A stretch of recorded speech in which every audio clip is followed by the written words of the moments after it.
Welcome to the April 7th meeting of the Folsom Cordova Unified School District School Board. Superintendent, will you take the roll? Yes, Mr. Reed, Here. Mr. Hoover, Here. Mr. Clark, Here. Mr. Short, Here. Mr. Huey. Here. All are accounted for. Thank you. Thank you. Are there any public comments prior to entering into closed session? No, Mr. Reed. All right, hearing none, we will adjourn to closed session and we will re-adjourn at 6 p.m.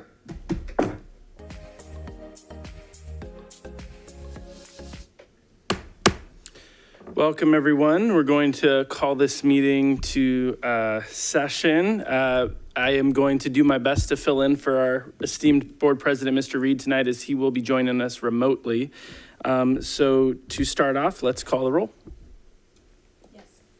Student Board Member Gao. Here. Mr. Reed. Here. Mr. Hoover. Here. Mr. Clark. Here. Mr. Short. Here. Mr. Huey. Here. All are accounted for. Okay, we are going to move to item 2, closed session. Do we have anything to report out of closed session? There's no action to report out of closed session tonight. Okay. We're going to move back to open session. Yes, sir. I believe that we do need to start with the pledge. Yes. Fix the microphones, though. Fix the microphones. Perfect. All right, we're good? Okay. And yes, we will start with the Pledge of Allegiance. Mr. Huey, can you lead us?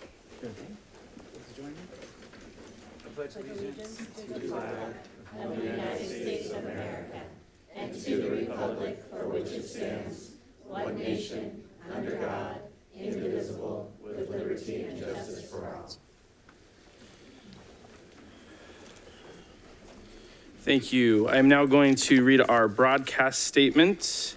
A broadcast and recording is being made at the discretion of the board, and the broadcast may capture images and sounds of those attending the meeting. The meeting is being live streamed on the district's YouTube channel. Folsom Cordova Unified School District Board Policy 1313 promotes mutual respect, civility, and orderly conduct among employees, parents, and the public. We will treat staff, parents, and members of the public with respect and expect the same in return. If any member of the public uses obscenities or communicates in a demanding, loud, insulting, and/or demeaning manner, the board will calmly and politely admonish the person to communicate civilly. Public comments during board meetings are an important component of public engagement and transparency, and all written comments submitted to the board by 3 p.m. today have been read. Per the Brown Act, the board is not allowed to enter into a two-way discussion on any matter not on the agenda. Next, we're going to move to roll call. At the direction of the board, the superintendent will call roll, acknowledging the board received all electronic comments by 3 p.m. today as it pertains to today's board meeting. Superintendent, please call the roll. Yes. Student Member Gao. Aye. Mr. Reed. Here. Mr. Hoover. Aye. Mr. Clark. Aye. Mr. Short. Aye. Mr. Huey. Aye. All are accounted for. Thank you. Okay, next we are going to move to adoption of the agenda. I'll move it. Oh, second. Okay, superintendent, please call the roll. Ms. Gao. Aye. Mr. Reed. Aye. Mr. Hoover. Aye. Mr. Clark. Aye. Mr. Short. Aye. Mr. Huey. Aye. Motion carries 5-0. Thank you. And next we are going to move to item 7, special presentations. Yes, this evening we're very excited to highlight some of our student artists, very creative artists from preschool through 12th grade for the annual SEL art contest. And we're just really pleased with not only the messages that were conveyed in the artwork, but the creativity as well. So with that, I'm going to turn it over to Dr. Peace, our Director of SEL and Equity, who will be introducing our student art contest winners. And then after we recognize them, we'll want to take a picture with the board. Good evening, Board President Reed, Dr. Collegian, board members. SEL Day is an annual event on the second Friday in March to showcase, promote, advocate, and support social emotional learning in schools and communities across the world. As a participant of SEL Day, The Folsom Cordova Unified School District, SEL and Equity Department hosted an art contest in which students were asked to create pieces demonstrating the importance of SEL. We received over 150 entries, and that was district-wide with representation amongst most grade levels. So before we show our presentation, I just want to give a special thanks to the City of Rancho Cordova and Board Trustee Chris Clark for their generous contributions. Students will receive actual prizes, and they contributed towards that. So if we could start the video.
Wonderful.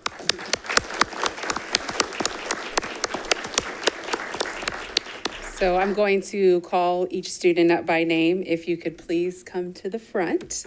We are going to start with our preschool winner, and that's Canaan Prophet. Good job, buddy.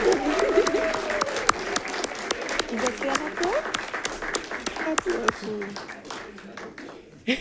Our first grade winner is Shreya Anil.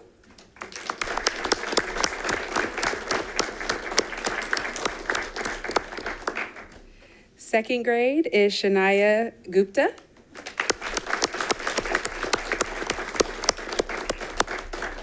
Third grade, Joseph Jones.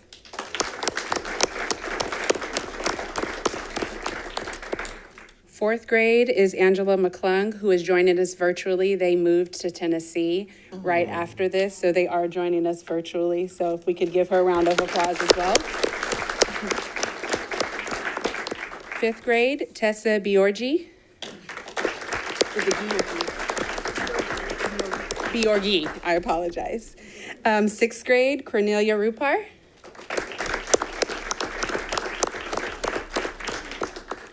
Seventh grade, Keena Land.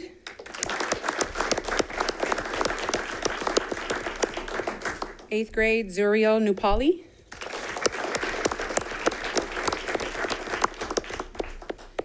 Ninth grade winner, Grace Timmons.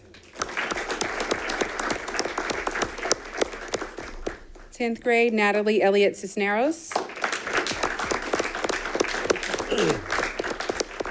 11th grade, Piper Duffy. And last but certainly not least, Caitlin Tyrebuck for 12th grade.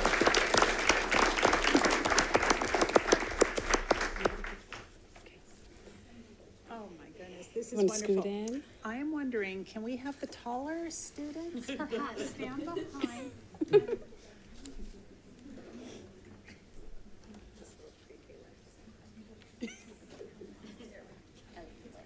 Oh, how cute. Oh, my goodness gracious.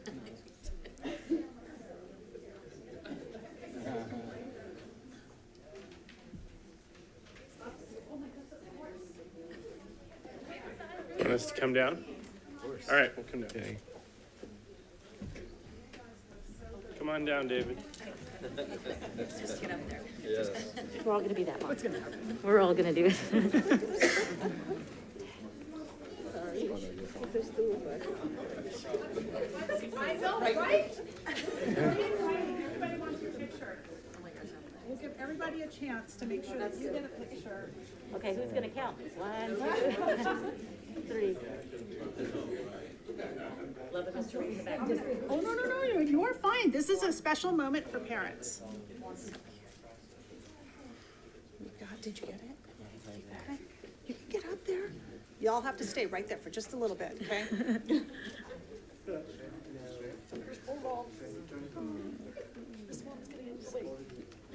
And parents, you can get up closer. It's okay. This is your moment.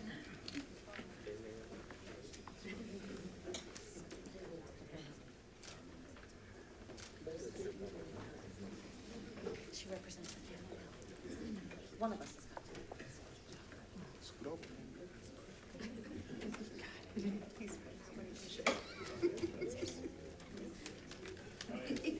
All right, now don't go anywhere because I want to get one. Am I in anybody's way? Okay, all right. All right, don't go anywhere just yet. We'll line you all up. Okay, I'm gonna give you a count of 3, and then when I say 3, smile right here. Okay, right?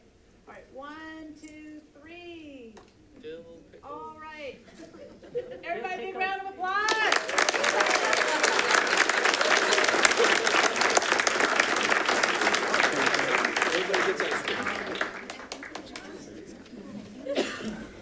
One last note, if you would like to see the art pieces, they are displayed in the lobby, so everyone, please go enjoy the wonderful pieces that our students created. Thank you.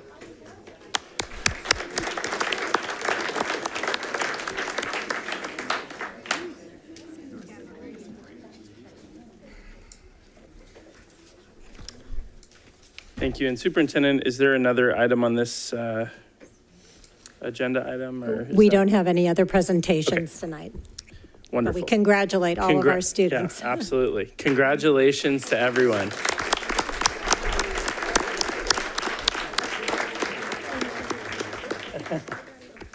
This is killing me to lift my arm right now. Oh, This didn't kill me. okay.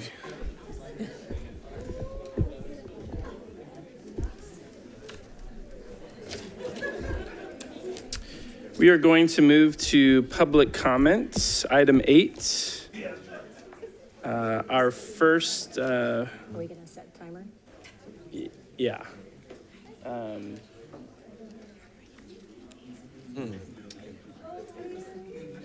You gonna be all right, Chris, on the timer? Yeah. All right, so we're gonna do 3 minutes for public comments per speaker. Our first speaker tonight is O'Mara Johnson.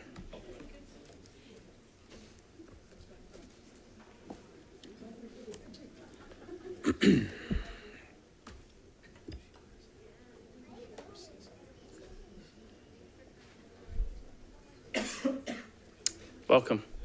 Thank you.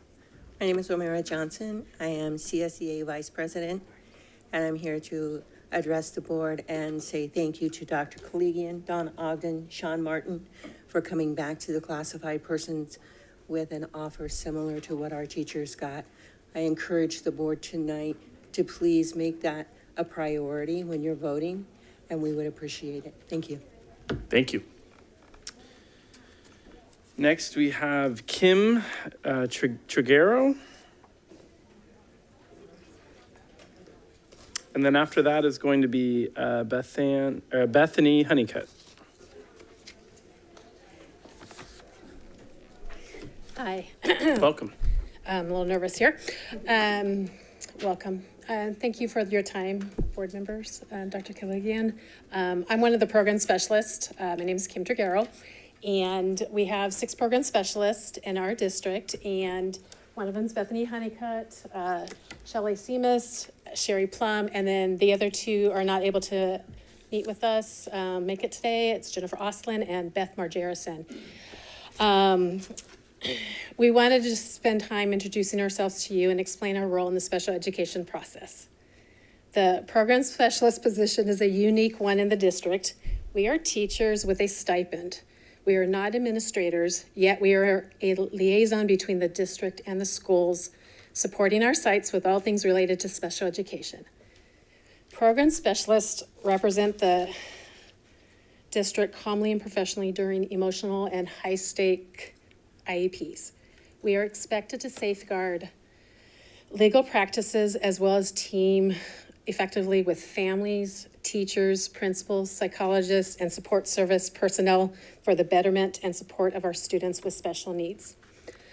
And some of our duties are, utmost and foremost, we advocate for our students to access learning in their least restrictive environment with typical peers and general ed curriculum. We work to improve communication and trust with families, building working relationships that diffuse conflict and help them to meaningfully participate in the special education process. We also ensure services for students in special education. We work closely with the transportation department, homeless services, workability, non-public agencies, non-public schools, district departments as appropriate. We plan, develop, and facilitate trainings to support SELPA needs. We assist in the development and evaluation of the special education curriculum and ensure access to the core curriculum materials for students at each school site. We support and participate in staff development, program development, and innovation of special methods and approaches.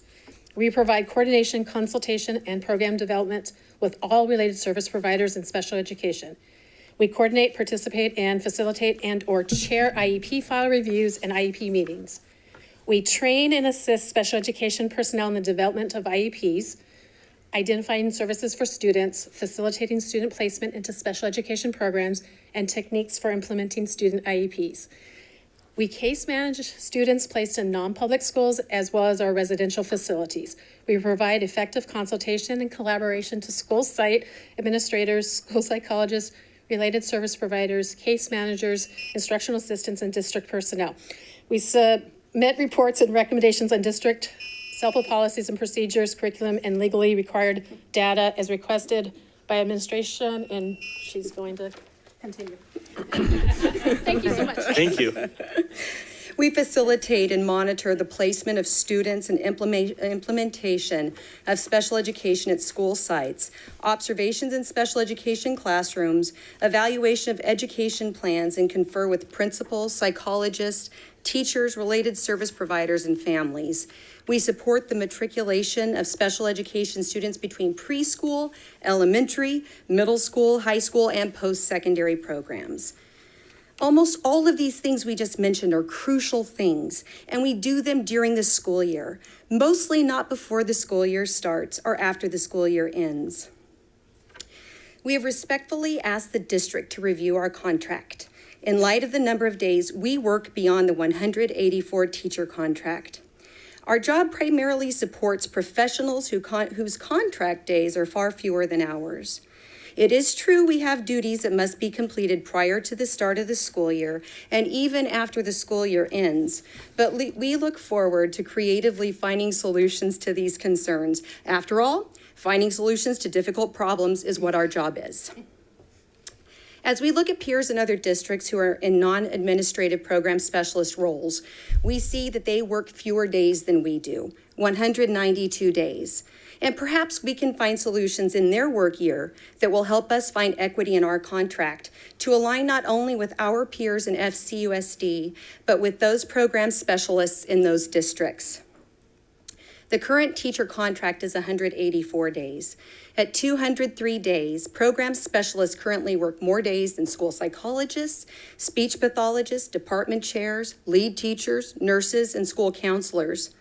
Many of these are positions that we work closely with to provide excellent service to our students. Our contract, we feel, should more closely align with theirs. We ask for the board's support for a program specialist contract that matches other district personnel and also holds equitable to the other program specialist positions in neighboring districts. We ask that the contract more adequately values a program specialist's subject matter knowledge and the considerable responsibility we hold and provide to our students, parents, and staff. Thank you for your consideration. Thank you.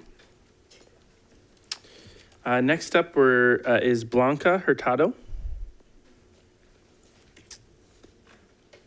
And after that is Patricia Hughes. Welcome. Hello, thanks for having me.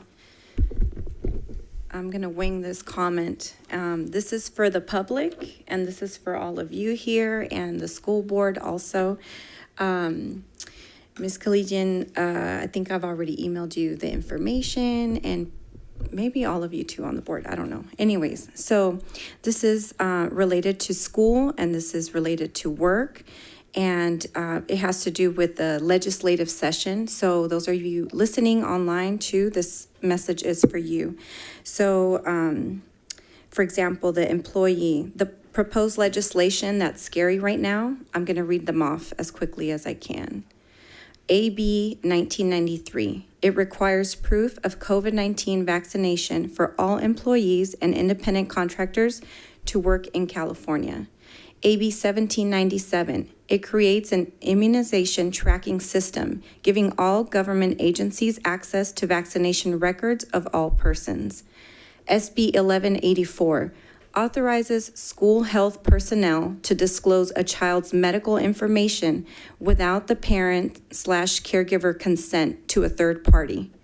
SB 1390, it prohibits any person or entity from making statements the government deems untrue or misleading by any means, including the internet or ads. SB 1479 requires schools to create long-term COVID testing plans and report test results to California Department of Health. SB 1464 requires law enforcement to enforce public health guidelines or lose their funding. SB 920 authorizes medical boards to inspect a doctor's office and medical records without patient consent. SB 866, it lowers the age of consent for vaccination to 12 without parental consent or knowledge. AB 2098 classifies anti-COVID medical opinions as unprofessional conduct and subject to discipline by medical boards.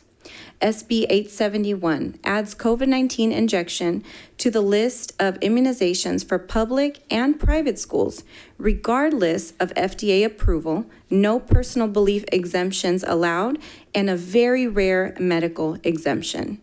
I've been coming to these meetings, and I heard Mr. Clark say on one of them, and also Mr. Shorts talk about the Constitution and the oaths of office in past meetings. So I wanted to end with this statement.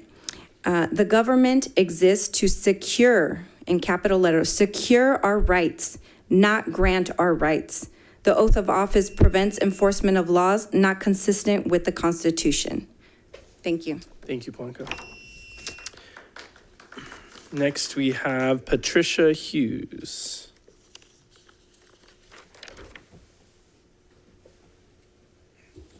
Welcome. Thank you. Hello, everyone. My name is Patricia, and in case you didn't know me by now, I've been an educator for children for almost 7 years now.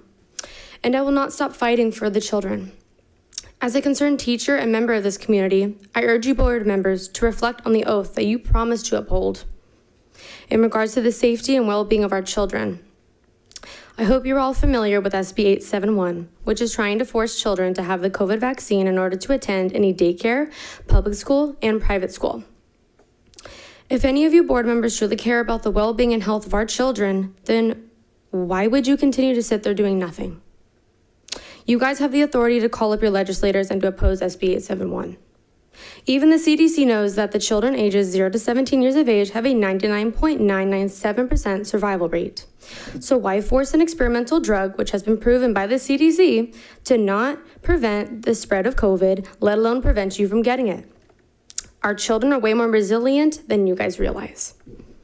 Lastly, where will all the children go who can't attend daycare, public or private school because their parents choose to not give them this unnecessary and experimental shot? What do you think is going to happen to our children's emotional, cognitive, and psychological well-being if they can't be around other children because they can't go to school? Not to mention, if children are not given their right to an in-person education without bullying, harassment, discrimination, and intimidation, you guys will be in violation of California Ed Code 201, Civil Code 51, and 52. All we are asking is for you to please fight for our children. their well-being, and to oppose SB 871, give the parents the choice to make medical decisions for their children, and to please do something by creating a statement or a resolution in support of choice and medical freedom for the COVID vaccine requirements for families, students, and staff. I also have a little resource here for you guys with an introduction of the bills that Blanca also just now read, and I'd like to give them to you. Thank you, and God bless. Thank you, Patricia. We're gonna move to our Zoom comments. Can we take the first comment, please? We can pass those Yes, down. the first one is Justin. Hello, can you hear me? Yes, we can. Hello again, guys. So I need to emphasize this real quick. So just let you know, we are pro-vaccine, but we are anti-mandate.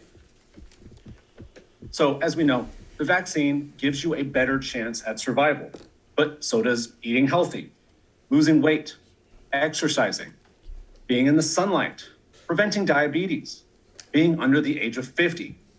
And the thing nobody on the mandate side wants to admit to, natural immunity. Of these treatments, you only want to mandate one, the one that is making big pharma billions of dollars. You can't justify mandates over the other treatments because the vaccine does not prevent you from catching COVID or spreading COVID. You know it, I know it, CDC knows it, the FDA knows it, Pfizer knows it, Moderna knows it. All the countries that lifted the vaccine mandates definitely know it. Google knows it, as per their graph that shows the peak of COVID infections in the past 2 years came at the peak of vaccinations in January of 2022. And finally, the parents know it, as far and away the smallest demographic of vaccinated Americans is between 0 to 17 years old. By all means, if you want empty schools and mass walkouts, go ahead and push the ineffective COVID vaccine mandate. Private schools and homeschool collectives are rooting for you to do so. Thank you and God bless. Thank you, Justin. Our next speaker, please.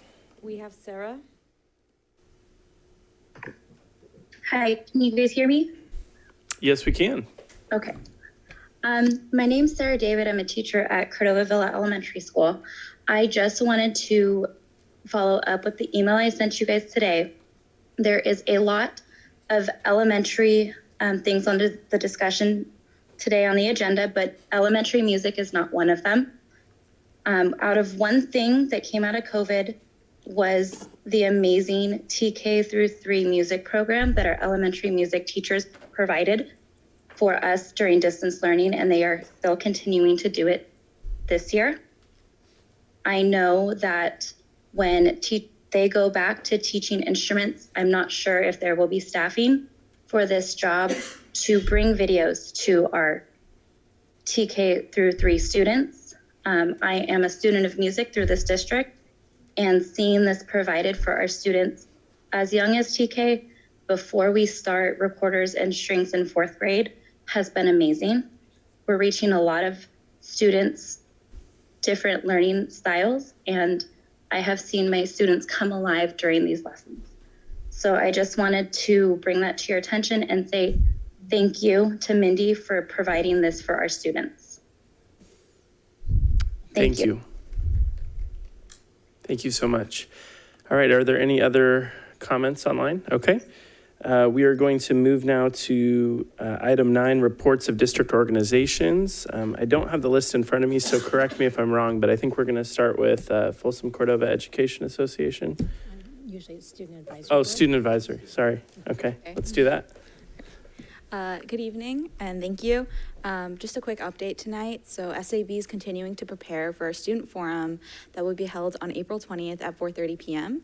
At the forum, we'll be having breakout rooms and discussions related to dress code, staff accountability, school safety as it relates to restorative and punitive justice, racism, and homophobia. We were also able to receive over 1,000 student responses on our recent survey about the FCUSD student experience. So much of the student forum will be centered around issues voiced within that survey and whose whose results will be shared with and presented to the board at a later meeting. And our next meeting will be on April 20th at 10 a.m. Thank you. Thank you, Alice. Next, we're going to go to the California School Employees Association. Welcome. Thank you. Rob Thomas, CSEA Chapter President. Good evening, board members, Dr. Kaligian. I wanted to say thank you to Superintendent Kaligian, to Associate Superintendent Ogden, to Assistant Superintendent Sean Martin, and to Director Emmington. Thank you for hearing our voices and concerns of our classified employees. And thank you for working with CSEA to reach agreement on MOUs 14 and 15. These agreements show your appreciation for us and for the essential work we do. They acknowledge the great work we have done and will help retain our amazing workforce as we move forward together. Your classified employees ask for your support, board members, in favor of MOUs 14 and 15, and we will deeply appreciate it if you support them. Thank you. Thank you, Rob. Next is the Folsom Cordova Education Association. Is she online? Okay. Welcome, Angelica. Thank you. Sorry, I'm having some trouble unmuting. Well, good evening, board members and Dr. Kaligian. I have a couple of items I want to speak to this evening. I'm reserving comments on the elementary schedules until later in the agenda. I know we'll have some people speaking on that as well. I'd like to start by congratulating our CSEA colleagues. I am so grateful that they came to an agreement, and I would also urge the board to ratify those, not to ratify, but to approve those MOUs and move forward with that supplemental COVID leave for them, COVID leave pay. I'd also like to take a couple of minutes to inform you about something that came to my attention last night. And I did email you earlier today. You may or may not have seen it because it was later this afternoon. But there is a CTE charter school, College and Career Academy, that's petitioning SCOE to establish a site in Sacramento County. SCOE has not denied the petition outright, but has cited many areas of concern. A vote is going to take place on April 12th. I'm asking you as a unified board to write to SCOE and ask them to decline that petition. We have such successful CTE pathway programs in our district that we've spent many years building and our students are really benefiting from. We need to continue to build upon those programs, expand them, and continue serving our own students. This charter will not only take students from our district, but it will have a detrimental impact on the programs that we're so proud of. And then lastly, in closing, I want to say I'm very proud that FCEA just chose 10 recipients for our scholarship. This is something that we do every year. It's offered to dependents of our members, and it is always a highlight of my year. And that concludes my report. Thank you. Thank you, Angelica. Next, we're going to go to the Folsom Cordova Leadership Association. Welcome. Thank you, and good evening, President Reed virtually, Dr. Kaligian, and board members. As I mentioned a few meetings ago, that we would be participating in the Legislative Action Week as we're a charter of Region 3 AXA. And so tonight, on behalf of FCLA, one of our committee members for Leg Action is here. So I'm going to turn it over to Mr. Howard Cadenhead. Welcome, Howard. Thank you very much. Cadenhead, I should say. Yeah. Thank you, Superintendent Kaligian, Board President Reed, and board members, and Ms. Gow. Nice to see you. So I did have the pleasure this year of joining this committee, and so the last few days, a few of us have been engaging in ACSA's, the Association of California School Administrators Legislative Action engagement. And so we've had the opportunity to really kind of come together and talk about a few issues, which I'll just share with you very briefly. And then we've also had the opportunity, because of my schedule, it has not been me, but to meet some of us with Assembly Member Kevin McCarthy or staff member, Assembly Member Ken Cooley or staff member, Assembly Member Jim Cooper or staff member, and Senator Richard Pan and or staff members.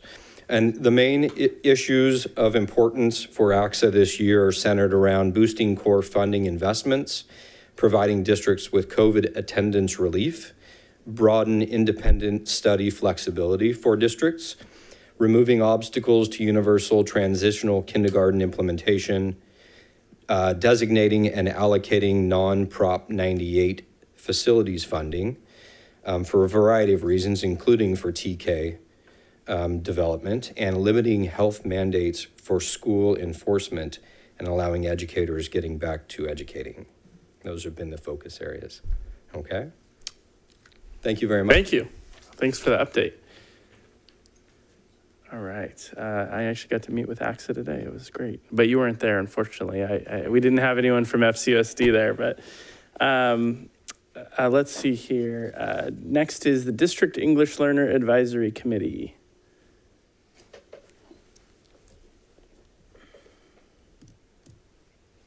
Good evening, Board Member President Reed, or Board President Reed, and Acting President today, Mr. Hoover. Thank you. Board members and esteemed colleagues. I just have a quick update for DLAC. We did meet on Saturday for our third and final Parent Summit. That was Saturday, September 2nd, with the focus on advancing education equity through literacy. We had a couple of wonderful treats and for our parents, of course, namely a bag full of books that they got to select. We had quite an array, and that was a culminating activity. But it was really nice to feature our District Librarian, Sasha Kinney, who did a fantastic job informing our parents, connecting them to lots of resources. I was fascinated to hear about an app that you can download the books. Children can bring it right into their Chromebooks without Wi-Fi and later enjoy it, not just in reading the book, but listening to the video of the books being read in multiple languages, multiple topics. It was really pretty cool. And then additionally, we had the Book Buddies, a program spun from the Kiwanis group of Rancho Cordova, and they were there to gift us and our families books.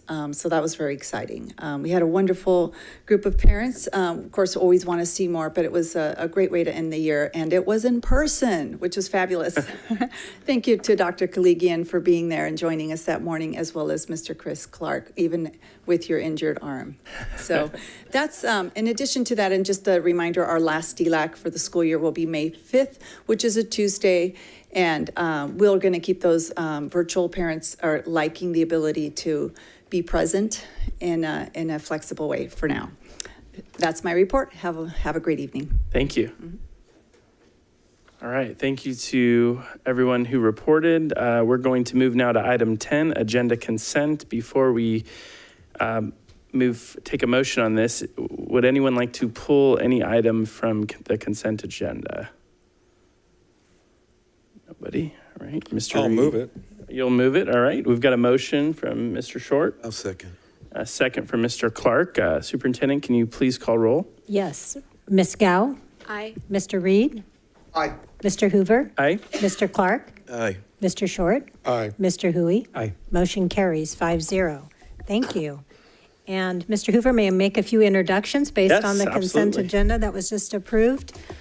One of the items of the many that were approved under consent was the approval of our personnel action form. And on that were many recommendations, but I would like to highlight 4 of those that are management or in leadership positions. And I'm going to introduce them, and I believe they're here in person or virtually. The first person that we have the honor of introducing in his new role is Mr. Mike Verbitsky as Vista Del Lago's new varsity basketball head coach. All right. Congratulations, Mike. And just a little background, Mr. Verbitsky joined Vista Del Lago in 2015 as the JV boys head coach, and for the past 7 years has worked to build a winning program. He's looking forward to continuing the strong traditions the team has enjoyed and raising the expectations for both academic and athletic success at Vista. We look forward to seeing you in your new role. Congratulations again. Our next introduction is a familiar face, and this is our new principal of Cordova Meadows Elementary, Miss Amber Fontaine.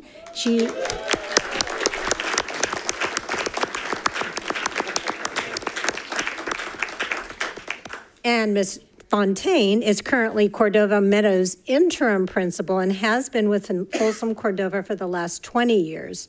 Her past experience includes being an assistant principal, academic coach, Title I intervention teacher, and classroom teacher for multiple elementary grades.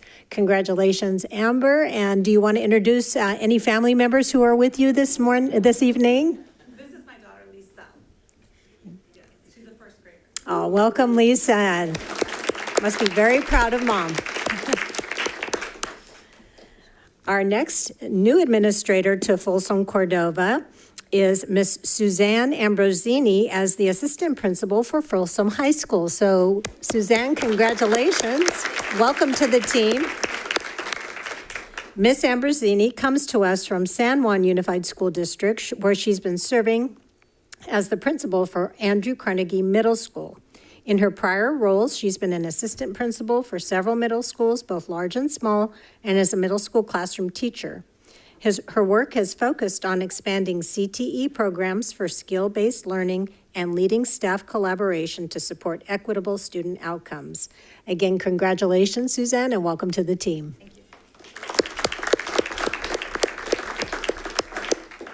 And we're also very excited to introduce our new food service supervisor, Ms. Mariah Chavez Vasquez. And I believe she's not with us virtually. Okay, but let's give her a hand first. And Ms. Chavez Vasquez will assist in planning, organizing, and operating food service programs, including food service operations, quality control standards, procedures, and regulations. Prior to joining our district, Ms. Chavez Vasquez was most recently the Food and Nutrition District Clerk for Galt Joint Union Elementary School District, where she created training materials for food and nutrition staff, supported menu production, and processed lunch applications from families. We know she will do a great job, and she'll have lots to do in her new role. Congratulations again, Mariah. Thank you, Mr. Hoover. All right, thank you. Welcome to everyone. We're going to move now to item 11, discussion action. First one is item A, all-day kindergarten program analysis. Superintendent. Yes, just to reflect back at our January 2022 board workshop, our board was doing some visioning work, and there was a request to do an analysis of the ability to offer all-day kinder programs at our elementary sites within the district. So tonight we have an analysis and report that'll focus on the operational ability to offer all-day kindergarten, including staffing costs, facility needs, impacts of the new state programs related to universal TK and the expanded learning programs. So with that, I'd like to introduce Mr. Sean Martin, who will present this information, and we'll entertain questions after that. Good evening, everybody. Appreciate that. This presentation is actually run through brought already in March to the Budget Advisory Committee. So they have reviewed this document, and so now we're bringing it to the board. We did bring this item as a discussion action just to allow the board enough time, or the ability potentially, to, if the decision was made to implement some form of all-day K, to allow staff enough time to put this in place for next year. When you see the scope of the program and the project, you will see that we are looking at multiple options, and there is a lot of moving pieces. And so we wanted to give as much time as possible. And so that's why we made it a motion action potentially, depending on the needs of the board, okay? Let's see, there we go. And again, this request was brought to us by the board to look at the operational feasibility of offering all-day kindergarten. We really are concentrating on not the educational components of whether or not all-day K model versus AM/PM. We are looking at the facilities, the budget, and staffing, those components when it comes to the operations, okay? Currently, the district offers an AM/PM model on all of our campuses, elementary campuses. Prior to 2021, we had different models throughout our district. We had an AM/PM model. We had an early-late model that is similar to how we have our first and second grade, where there is a separation of part of the day between half the students. And then we also had what was called a slip model, where we had the students come in the morning, and then there was an overlap with the morning students and the afternoon students. So we had several different models with regards to what Folsom Cordova offered prior to 2021. And so just also for reference, we have down the note that the minimum number of minutes required is 36,000 minutes for kindergarten. And right now, we currently provide a little over 36,000 minutes in our AM/PM model. So we meet all of those requirements. Twice, the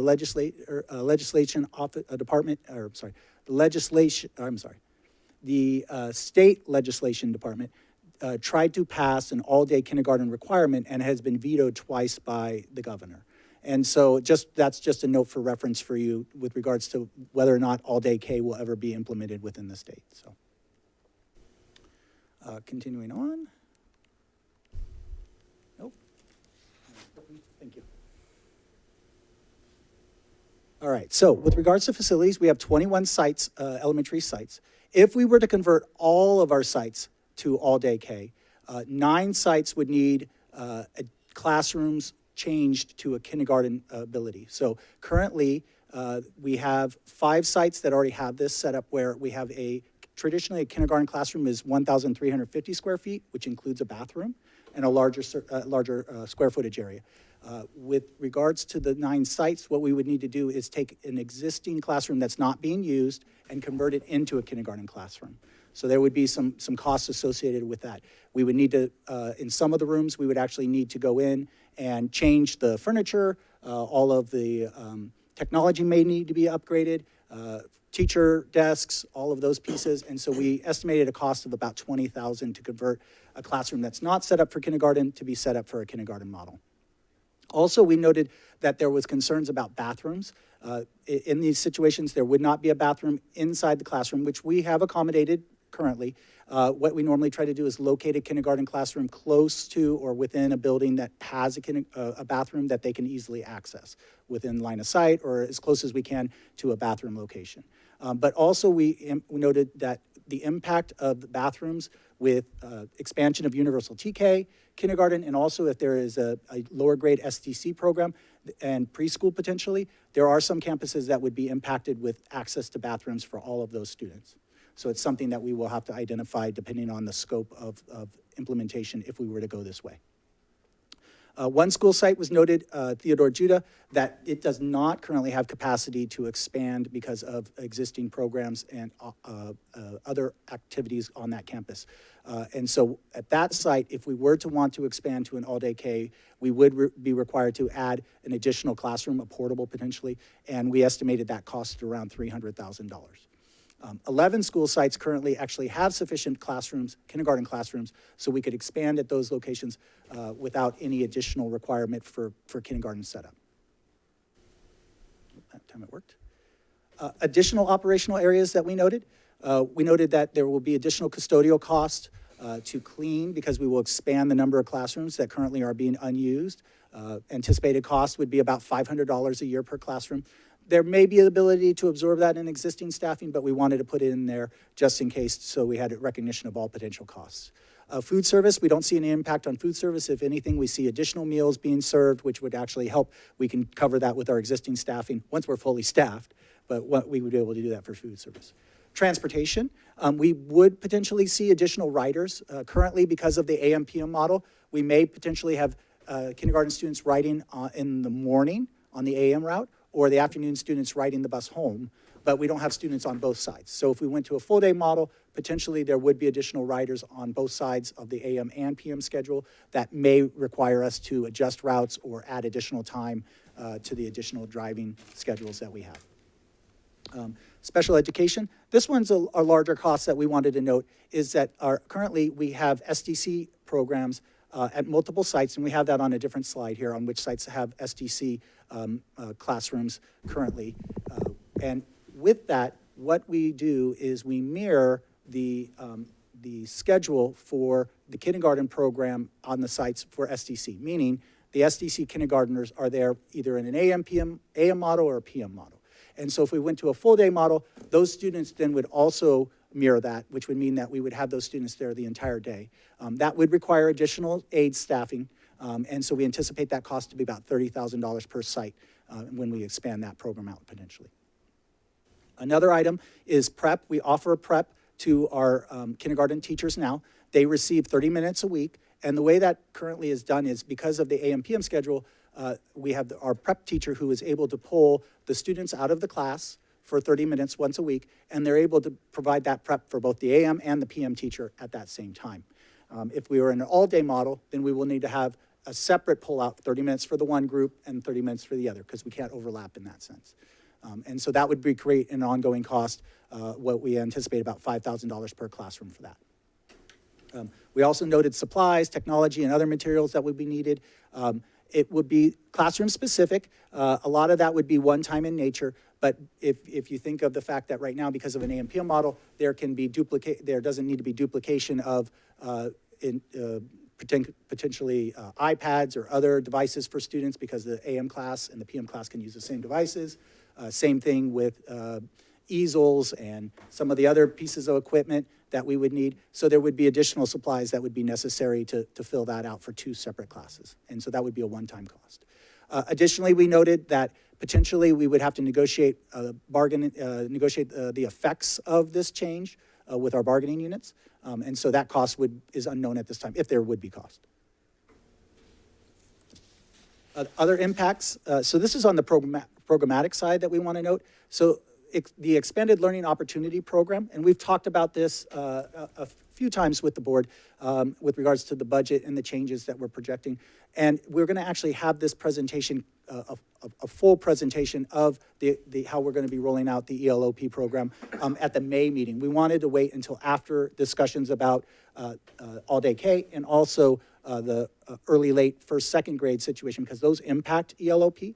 But kind of at a very high level, what the ELOP program is it requires that we offer a 9-hour instructional day, so more or less 3 additional hours, for up to 50% of our unduplicated pupils from grades TK to 6th grade. So what that means is at those campuses with our high unduplicated pupils, we are going to need to identify and have a program in place that pretty much goes from 8 o'clock in the morning till 6 o'clock at night. And it will have to be staffed, and we will have to have supper service. It is actually very similar to our ACES program that we have now, but obviously an expansion of it when we're talking about 50% of our unduplicated pupils. That's a much larger base of students that we would need to provide that service. And the state has budgeted about $7.5 million is what we're projecting to receive to implement that. Obviously, concerns with this program are the amount of staff necessary.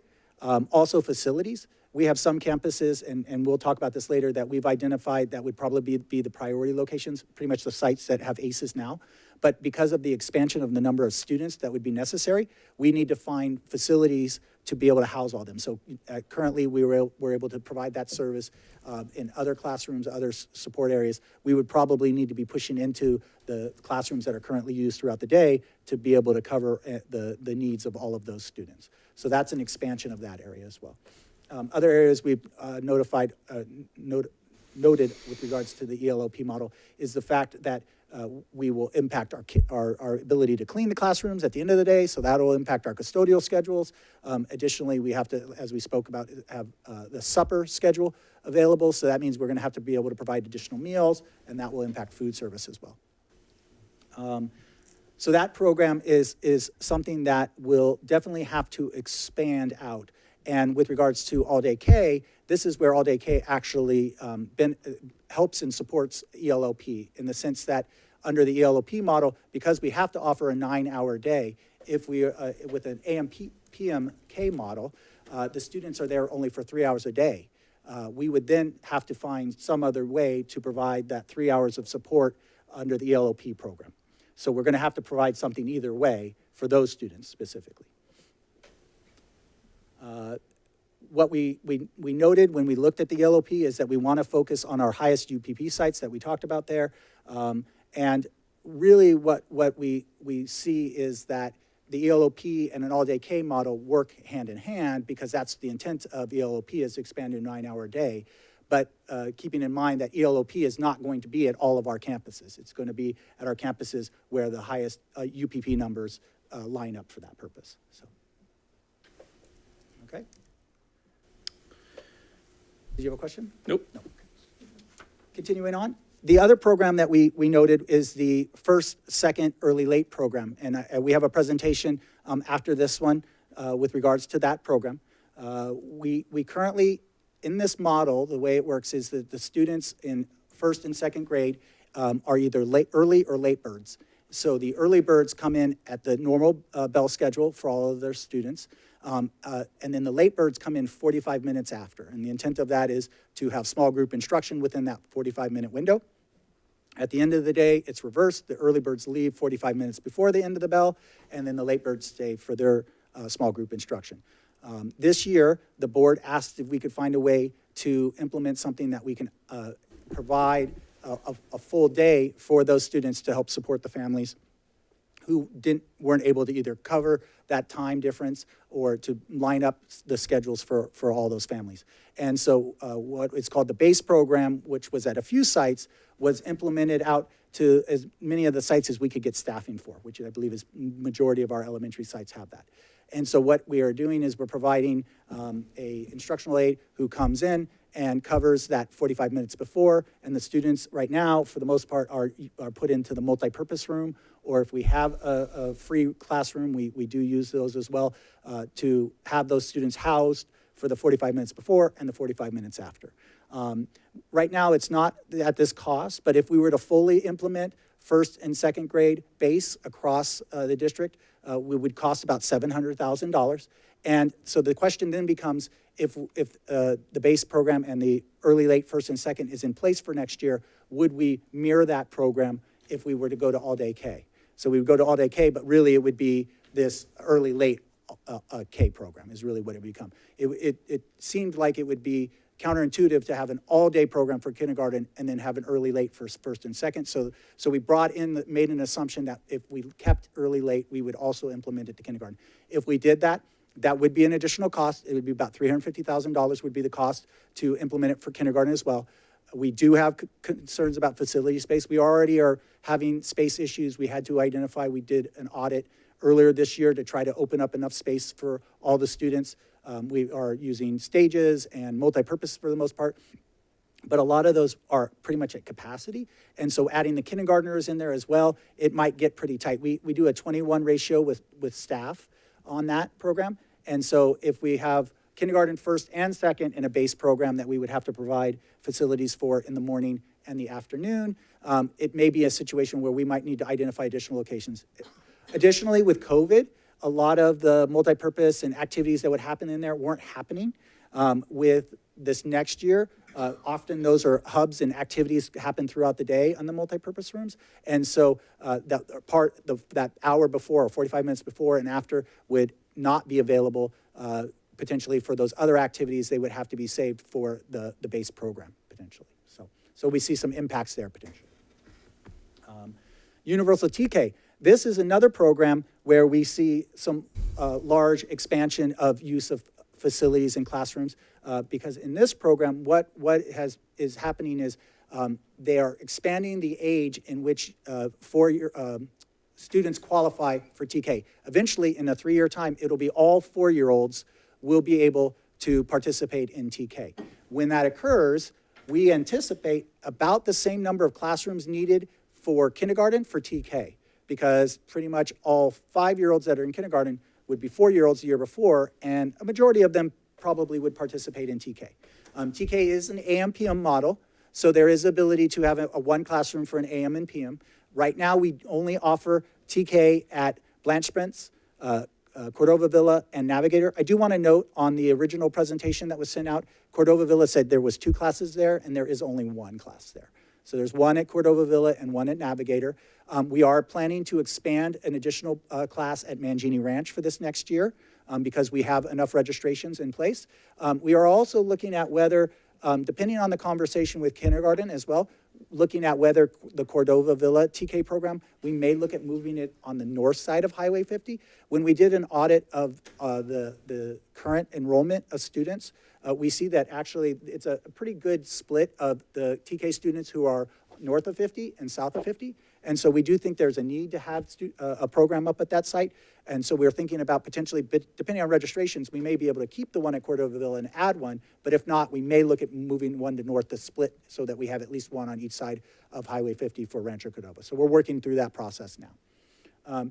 But the big thing with Universal TK is because we only have it right now at 3, potentially 4 or 5 sites, and we have to go to, we're anticipating to go to all 21 sites. Every site would maybe have 1 TK classroom, maybe 2 TK classrooms, depending on the number of students in that community. We have some places that have 3 kindergartens. I think we have 4 kindergartens at 1 or 2 sites. And so if that's the case, then you may need 2 full classrooms for TK. And that's on above and beyond the expansion potentially for all day K. So there's a lot of facility movement. So even though we currently have space to implement potentially all day K at the sites, as we noted, once Universal TK gets fully expanded, we would then have a crunch of classroom capability at quite a few sites. And that audit to that level, we have not done yet. So that would be the next step in the process. If we were to, either way, with regards to kindergarten, we need to do that analysis next on TK, and we'll build it out in this next year or so. So we brought a potential implementation and timeline to the board, not because we are recommending implementation for this year or not, but we wanted to give all options to the board, right? We wanted, and because of the short timeline, we wanted to put everything on the table that we could.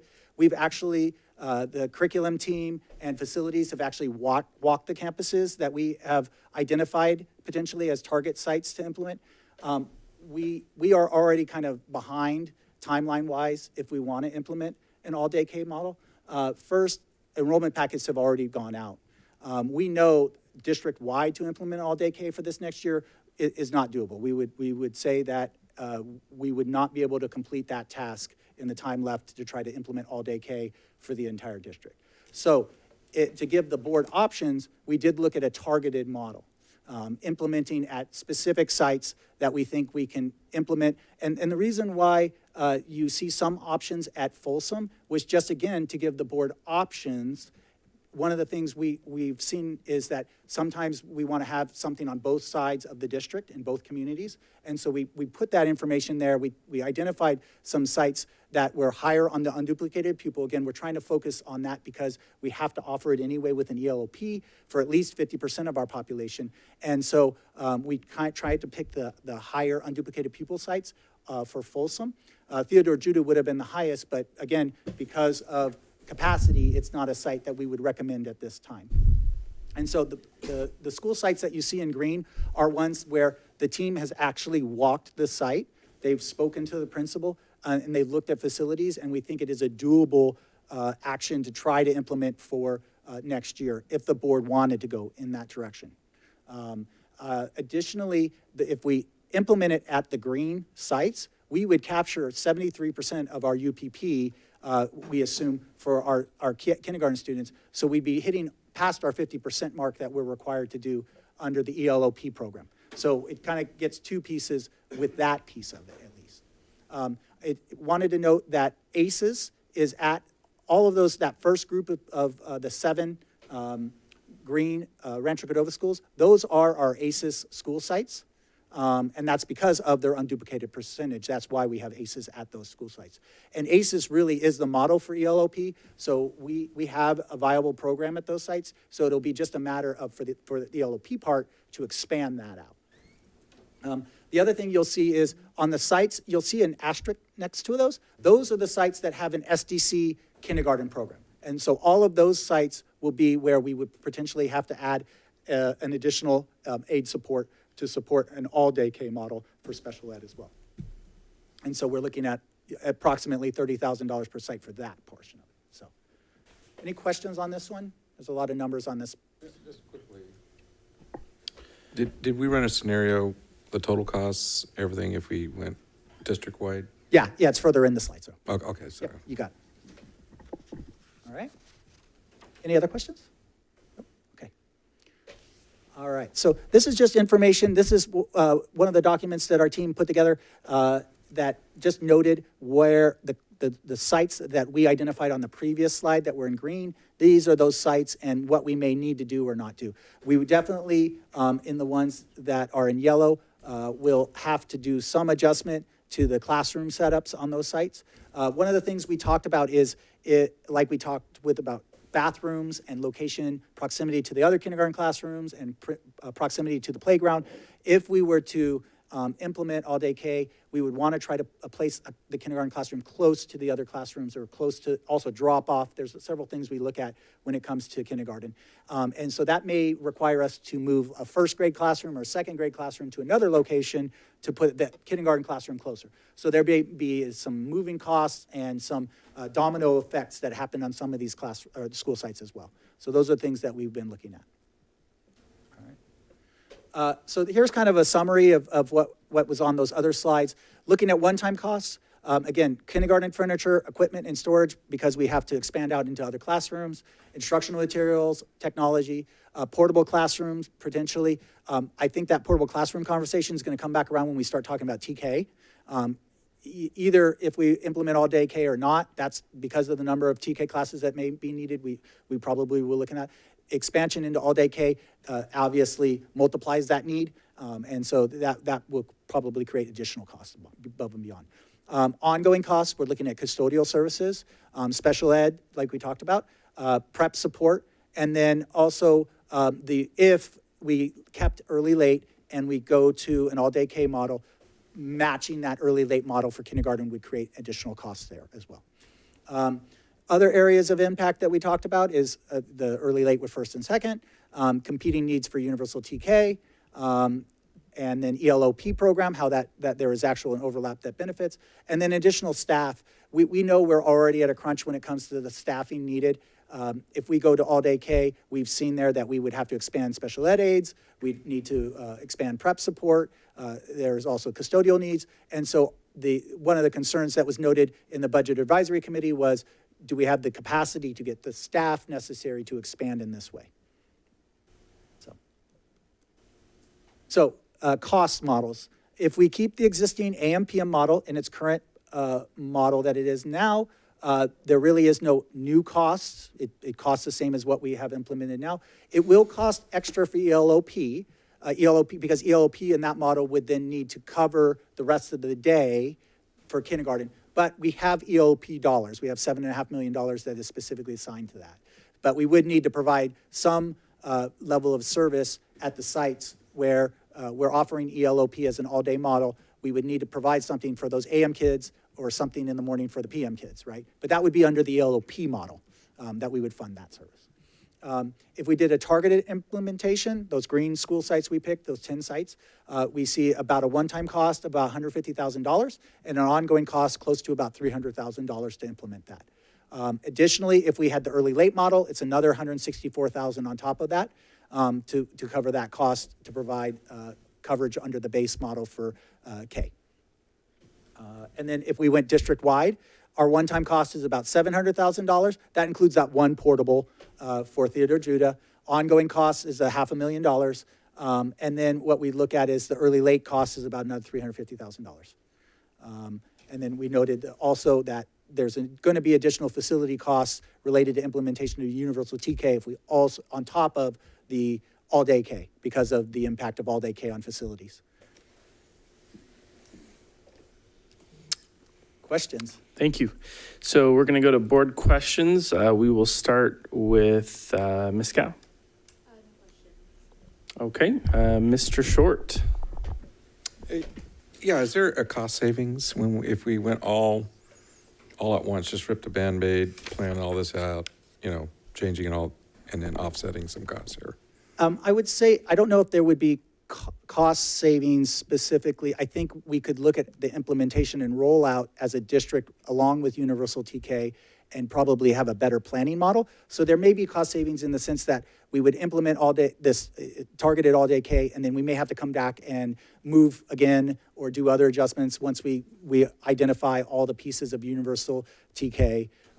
So there could be duplication of costs that could be saved if Right, we that's what I'm if we thinking. model that. We knew that universal TK is coming. The level of additional analysis, you could see this analysis. This took us about a month, all the team it's members to get all complex, these yeah. pieces together. To add, we just said, well, the timing, if we want to bring a presentation, we're just going to be able to bring Right, this. right. And universal TK is next on our list for analysis. Because I've done a lot of phased implementations, they cost more.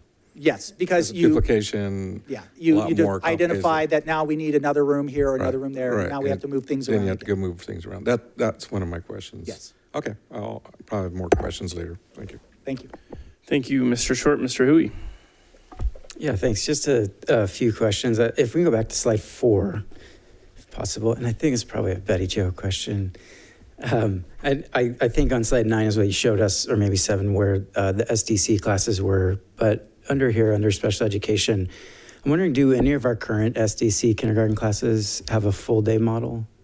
No, they don't. And as a matter of fact, at preschool last year, we had a full day model for our autism program, and we changed that to an AM/PM program because we found that 5 days was 5 hours was a very long day for our preschool students in an autism program, and that the structure of the day after about 2.5 hours was enough for them. So the rest of that time became unstructured time, and they were very tired. Understandable. I think you answered the second question then, which would be, are there kindergarten students that would benefit from the all day? But you would think it's the same as the pre-K. Yeah, I think we would be concerned about a full day for special day class kinders and their stamina and their ability to have a long day. Yeah. Okay. That's all for me. Thanks. Thank you, Mr. Clark. None at this time. All right, Board President Reed. I can't write anyway. You're on mute. All right, there we go. Sorry about that. A couple questions. Do we know why Governor Brown and Governor Newsom vetoed all-day K? I don't have the specifics. I pulled back the article, and they spoke to choice of the schools or the districts, I think is what was noted in there. I think there's a financial component of it as well, because of what we're looking at here. Districts would have a facility impact, and that's what we're running into with universal TK is the facility impact, and they're trying to put some money towards that for districts.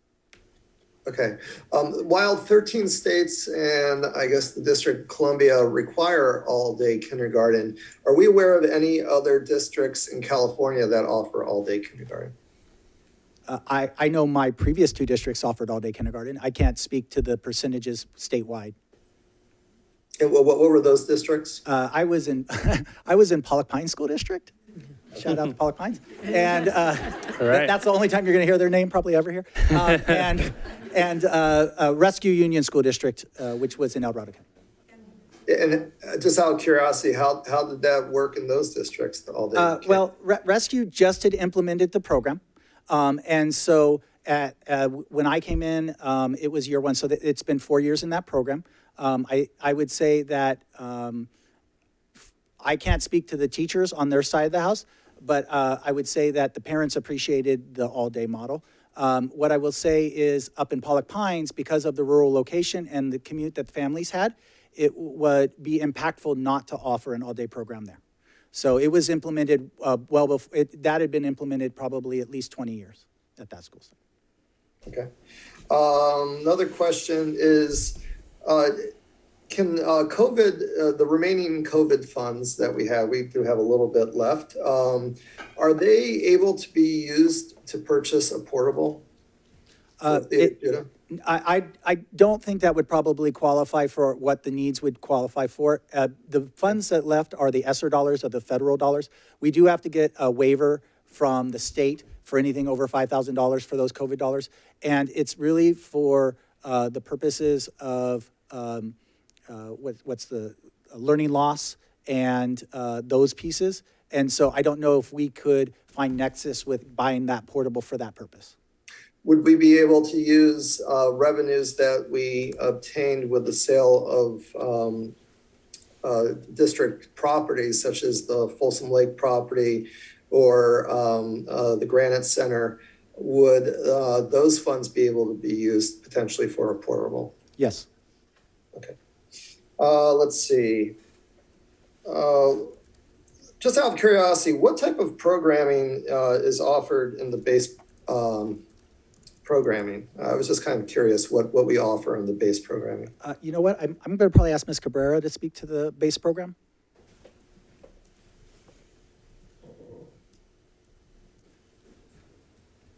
What I do know is that right now, and you know that Marie Pollock has been supporting the paraprofessionals working with a early, late time, those 45-minute blocks of time. She's putting lessons together that support literacy, things like phonics using SIPs. But basically, it's lessons that can be done in small groups with students to develop literacy and some basic math concepts. And she's done some training with the paraprofessionals. We do acknowledge that we have more work to do, but that's what we pull in those 30 minutes. We have sample lessons as well if you need to see. Okay, no, that's good. Thank you. Let's see. Remind me, will Universal TK be a required all-day program? No, it's not required to be all day. We just are required to offer it, and it's not required that parents participate in the program just like kindergarten. So it's going to be voluntary, and it's going to be, it's up to the district whether to offer it half day or full day. Correct. And what's the start date under the state law that has to start with? It's already in place. What is happening is each year they're expanding out by about 3 months the age that you're allowed. So they're getting younger and younger. And so eventually it will be all 4-year-olds will be able to participate. Right now, we only have to offer it to those students that meet the specific window of time. And I'm forgetting, I don't know if it went through up to December now or if it's through March yet. I don't know. February. So it's through February right now. So students that turn 5 up to February can then, between September and February, I believe, for next year, would then be able to be in that program. And we can get ADA for those kids. Kids younger than that, we can't get it because unless they fall within that window, we can't get any ADA for kids younger than that until they turn 5. So it's a very specific window, and that window gets wider and wider, and that's why more and more kids will participate, is what we assume. Now, do we have to have a guaranteed spot for the students? Or is it first come, first serve for the available spots? If a student meets the qualifications, we have to offer a spot for them, yes. All right, we have to offer, okay. Do we know right now what percentage of eligible students' families are taking advantage of the TK, understanding that it could obviously change as the program grows? You know what? I don't have the total TK numbers in front of me right now. We have, what did I say, 3, 4, 5 TK classes right now, and we have about 60 or so kindergarten classes, so maybe 10%. The real quick rough numbers on the back of a napkin. Don't keep me to it. All right, so, all right, I understand that, the challenges for launching all-day kindergarten district-wide by August. So you have a concept before us where it would be half of the schools. When would we be prepared to launch the remaining schools, hypothetically, if we were to approve the first group? Would it be would it be the following year, or would it be by 2025? What would be the timeline for the others? I think we realistically could implement the next remaining 11 school sites by the following year, because we would have the full year to do it. I have no doubt between the facilities team and all of the curriculum, and we could implement it. It would just be, again, identifying facilities and then getting ready for the next wave of TK, Universal TK, so. Okay. And just out of curiosity, could another option potentially be, you identified, I think it was, 10 schools that we could potentially launch in the fall. Would another potential option be launching all Title I schools next year and then launching the non-Title I schools in the following year?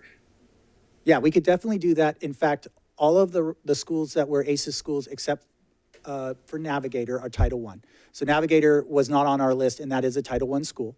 So that would be meaning adding one more, that would be 8 schools then, and eliminating the 3 Folsom schools if you wanted to target Title I specifically. Okay. And then, let's see, I think I have one more question. Nope, that's actually my last question for right now. So I may have additional questions after public comment, but I'm good for right now. Thank you. Thank you, President Reed. We're going to go back to Mr. Short. Yeah, I understand we did a pilot, and can you tell us for the board which school sites were the pilot done? We have not actually piloted all day K.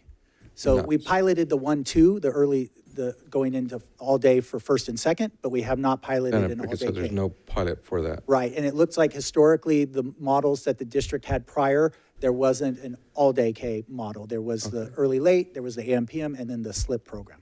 So the pilot for the first, second, which school sites did we do? Those ones, you know what, I'm not sure if I know the list of the school sites that we piloted for first, second. I can get that information for you, but I Yeah, don't have that would be great, because I know there's. Yeah, and that'll be Angie, the next agenda item as well, right? that will be on the next Oh, agenda. okay, We have that. all right. The other one is, you're talking about implementing bathrooms near us, I presume, Matt, there's ADA concerns and DSA concerns. Are there any impacts that we have to look at relative? I know bathrooms are not, usually a K has bathrooms nearby. Are there any major concerns in that area that are just not achievable within that time frame?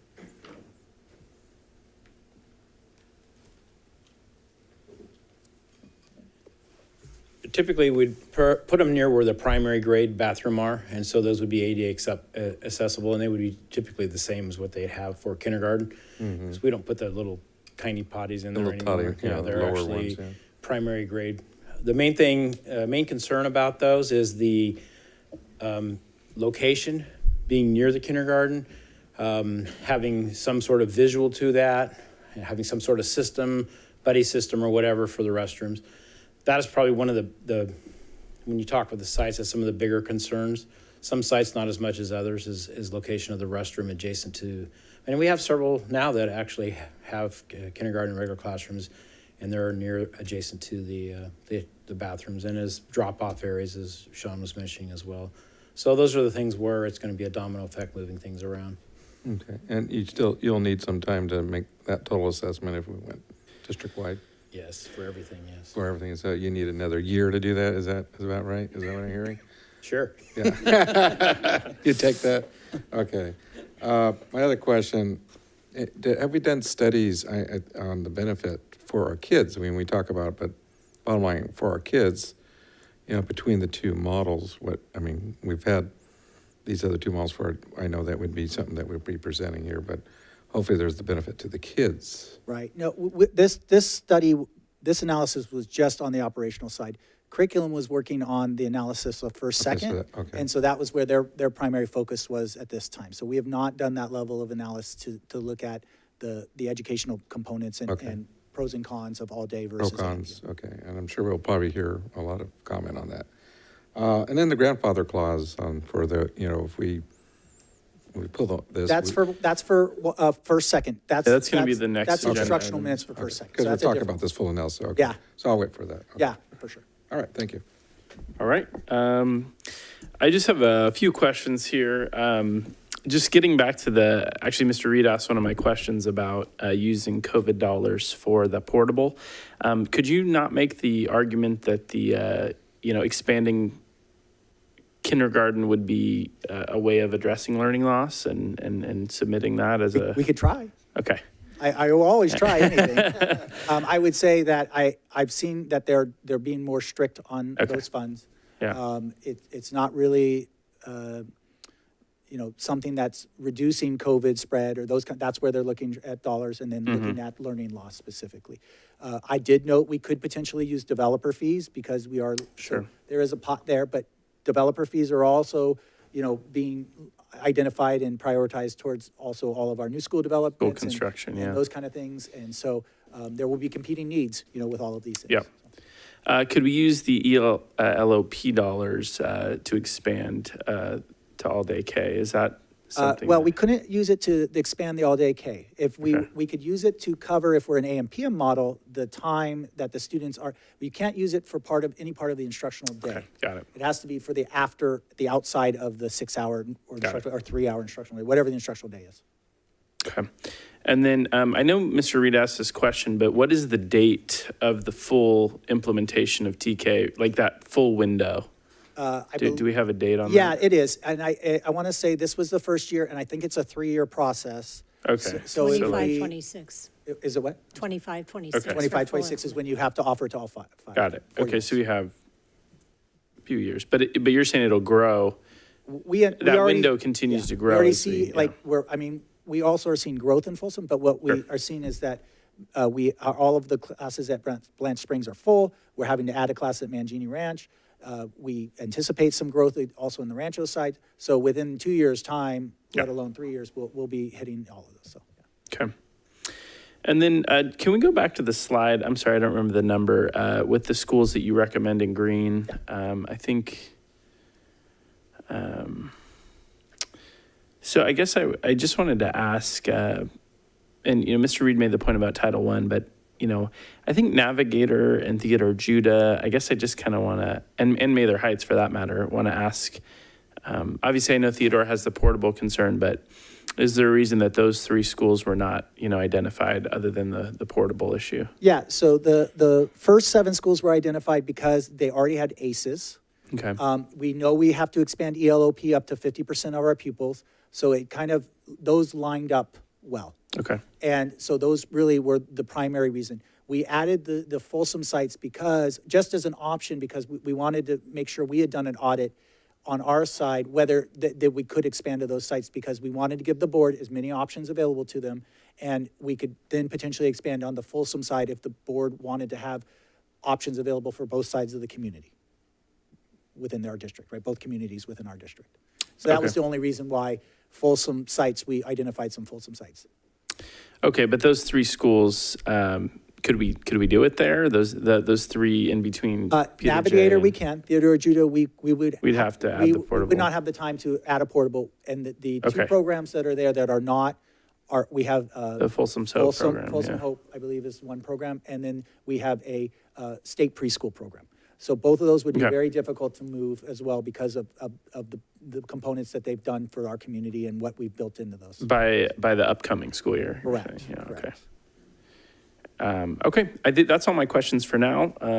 Anyone else? We're good? We're going to move to public comment. So if we have any public comment, take that now. We have one. We have some online? Yes. Is there anyone in person who'd like to comment? Nope. Okay. Okay, come on up. She needs to fill out a comment card. Oh, For the agenda item, I think it's okay. it's okay. Just Yeah. Just come on up and state your name, please.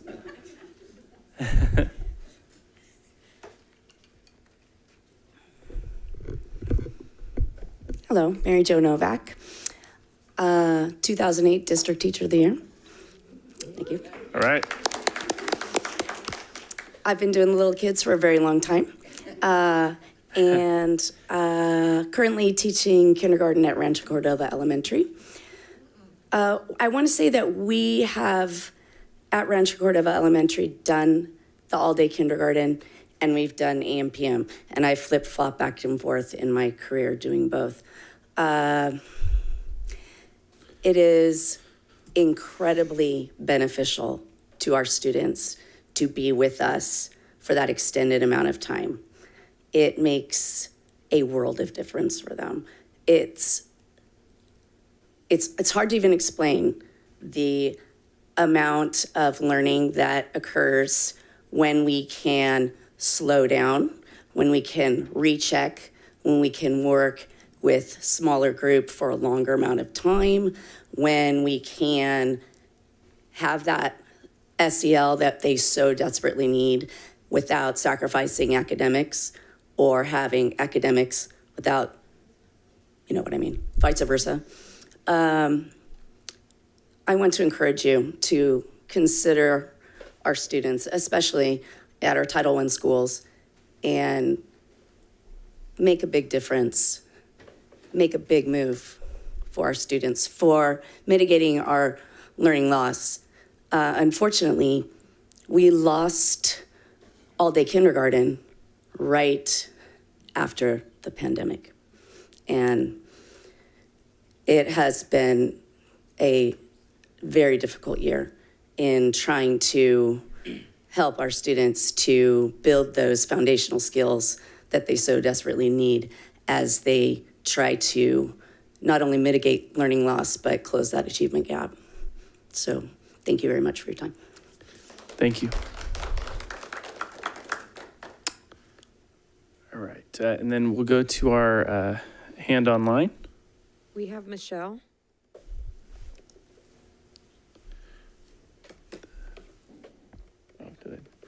Michelle, are you there? Yes, 1 second. Can you hear me okay? Yes, we can. Hi.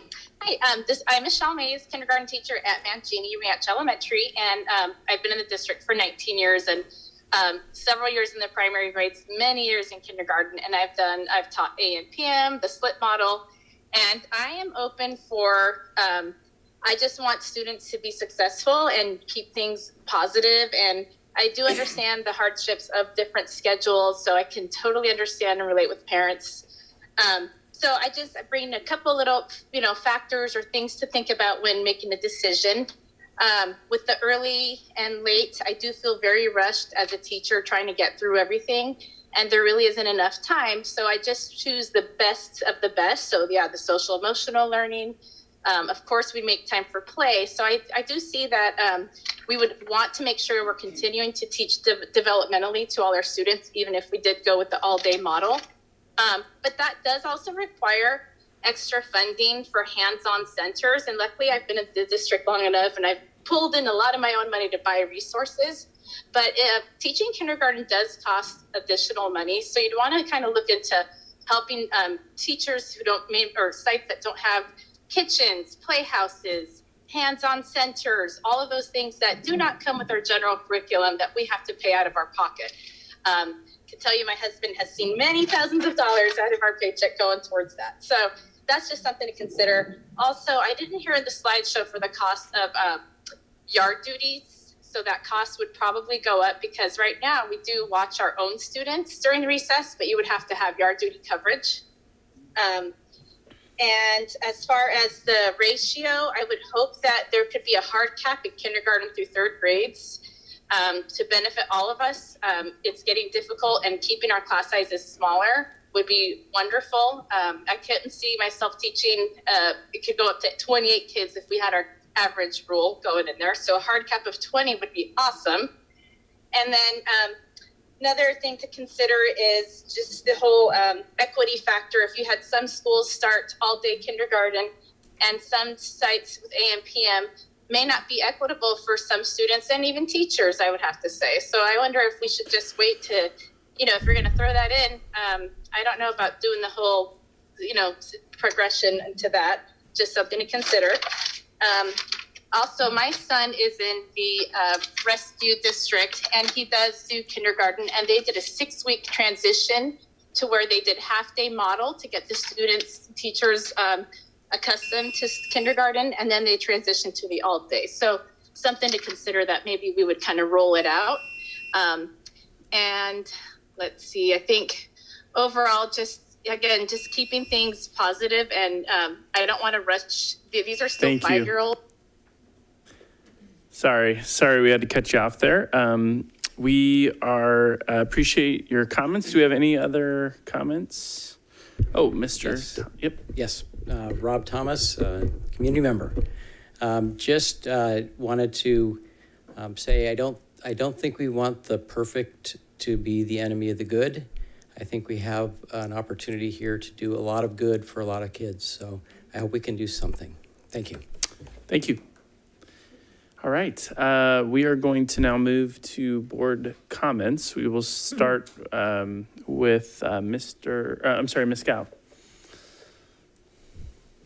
Thank you. I'll just say that I'm in favor of phasing in that all-day K, starting with the schools highlighted as well as Navigator.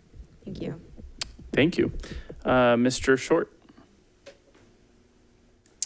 Yeah, I anything to benefit the kids, and I think I'm getting a lot of feedback from a lot of emails. I know this is kind of a hard decision for the board, but I'd be for, I know we need time, Matt, and everything else. If we can do what's highlighted here, but including Navigator and Mather. I hear that Judah had some problems. What was the problems with Judah? Not enough space. Not enough space. They need a portable. Yeah, but I think Mather, there is space, right? I believe there would be, but we didn't specifically walk those campuses. Yeah, and they used to have a portable in the back too. So I'd be for if we can, if we can't do Judah, at least Navigator and Mather, right, Stu? That's it. All right, let's go to Mr. Hui. Yeah, thank you. I appreciate the comments, Ms. Novak and Ms. May online. Appreciate the comments and appreciate your work for all of our kids. I think you make a compelling argument. And I would be in favor of at least taking these Title I schools and launching this year. So I think that would mean the first 7 on this list that we're looking at right now. Is that correct? It would actually be, Navigator would be included if you want to do Title I. So those first, well, maybe the highlighted if that's what we can pull off this year. Although if we do that, I do want to be able to consider per Betty Jo's comments, if there are SDC classes on these campuses, that those classes do have some room to stay half days if that's what's going to work best for the students. So I don't know if you have. I do have a comment. We need to do the same thing for special education that we do for general ed. So we offer full day kinder, we would offer a full day SDC class. Okay. Unless there was something in the IEP that said a student would have a shorter day. That would be offered, but it could be adapted to meet the students' needs. Yes. Okay. Yeah, as long as we can be doing that, I think that would work for me. I think I came in tonight thinking this probably can't be pulled off this year. We should wait till next year or next fall to bring this before us again. But I think the comments have been worth hearing and would want to honor those, especially if this is something we think we're headed toward. And it sounds like there's some appetite to do so. So much like Board Member Short, I would be in favor. I could go beyond those first 7, but definitely would at least want to emphasize those first 7.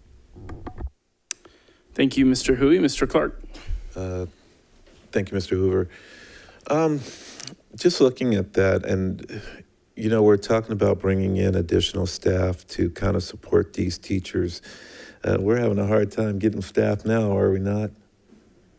We are. Okay, so how do you propose that we're going to get extra staff to help these teachers? And don't get me wrong, I think this is a great idea, especially for our Rancho Cordova schools, but these teachers are going to need some support in the classrooms. I mean, don't you think? I mean, I'm looking at this as an all-day thing. How does that happen? Unless there's some support, and we can't guarantee it. We don't have a forecast of what the job market is going to be, correct? For sure. Okay, Yeah. so I mean, I think, and it's noted in the document several places that we have concerns about the ability to staff up for this need. yeah, I mean, I'm all for it, but it just gives me I'm just a little hesitant because I want these teachers to have support in the classroom. I just can't fathom the thought of them, trying to teach a class of, and what's the cap on that? Sorry? What's the classroom cap? Well, I think it's 24-1 is our contractual cap. Okay, so for all day kinder, I think there's a little support that would be needed on that, don't you think? So I would be for it, but I just want to guarantee that, and I know you can't guarantee it, but I'm just wondering, how do we go about trying to recruit help for our teachers? Mr. Ogden? It was a challenge this year, staffing. Right now we have over 100 teaching openings, for next year, vacancies, that we're anticipating for next year. But we are hiring people every single day. And when it comes to classified, we've got a great team. We've got some new incentives that we're working on with CSEA to motivate people to come to our district. So I'm confident that if we're given direction now, we can start our initiative to start hiring and filling positions.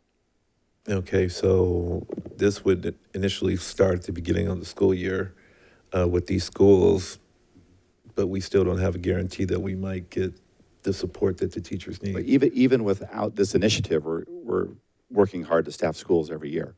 So, this is another challenge, but it's, that's what we do in HR. We work hard to fill these positions and work with our partners at CSEA to make sure that we've got competitive rates and actually a work environment where people want to come work here rather than perhaps another district. Okay. All right, that's all I have. Thank you, Mr. Clark. President Reed. Yeah, thank you. So, even though I've been harping on all-day kindergarten for 3 years now, I have to ask this question, which is a budget-related question. If we transition to all-day kindergarten, Sean, is this sustainable? Are we going to be creating a major problem in out years? Or are you confident that, once we adopt it, we will just simply adjust to ensure that the budget remains in the positive? Yeah, I would say the ongoing cost, not including the early late model component, because you're going to have a separate discussion about that, of $500,000 is what we have, but that did not include, I think it was noted, yard duty. And so there is some additional costs there. Is that something that can be put into the budget and be sustained? It can. When budget cuts occur, it will impact the availability of funds for some other purpose or project, right? But if that's a priority for the district and by the board, then yes, it would be able to be implemented and continued. Okay, thank you. I think I heard you say, I think it was to a question that Board Member Clark asked, the class size would be 24-to-1, is that? That is the class size that we do for average class size for TK through third grade. Okay. And remind me, how many new new kindergarten teachers will need to be hired to go to all-day kindergarten? I don't believe any additional teachers would need to be hired because it would be the same number of teachers. They would just be with 24 students or whatever the number is of students each. Also, I should note that TK actually does have a lower class size. With the new universal TK, they're going to require 12-to-1 adults to student ratio for TK, just so we know that. And may I add, the additional staff that may be needed on the certificated side would be our PE prep teachers. Is that correct? There is an extra FTE associated with that, yeah. That was broken in the costs that we noted. Okay. And Ms. Mays actually asked a really interesting question, or maybe it was more stated an idea. I kind of liked what she was describing, where some kindergarten classes that are all day, they at least I think this is what she was saying, they phase it in, meaning that maybe the first couple weeks they start half day and then extend it to all day to get the kids acclimated to being in school all day. At least, and maybe I mischaracterized. No, that is correct. That is the model that was at Rescue. Okay. So what we had there was, it was normally the first about 6 weeks of school up to, I forget, is that Labor Day that happens in September or something, where we would have the students, the kindergarten students would go for half the day. So they would be, and then they would be released. And then after that period, then they would be full day. So it's like a transition where they're getting used to the day.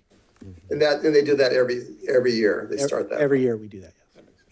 So if we were to approve all-day kindergarten, would we be able to adopt that model as well? Any reason why we couldn't? No, not that I can think of. I would pass that over to curriculum. I'm more the operational guy, but I would think that we could make that work, yeah. Okay, all right.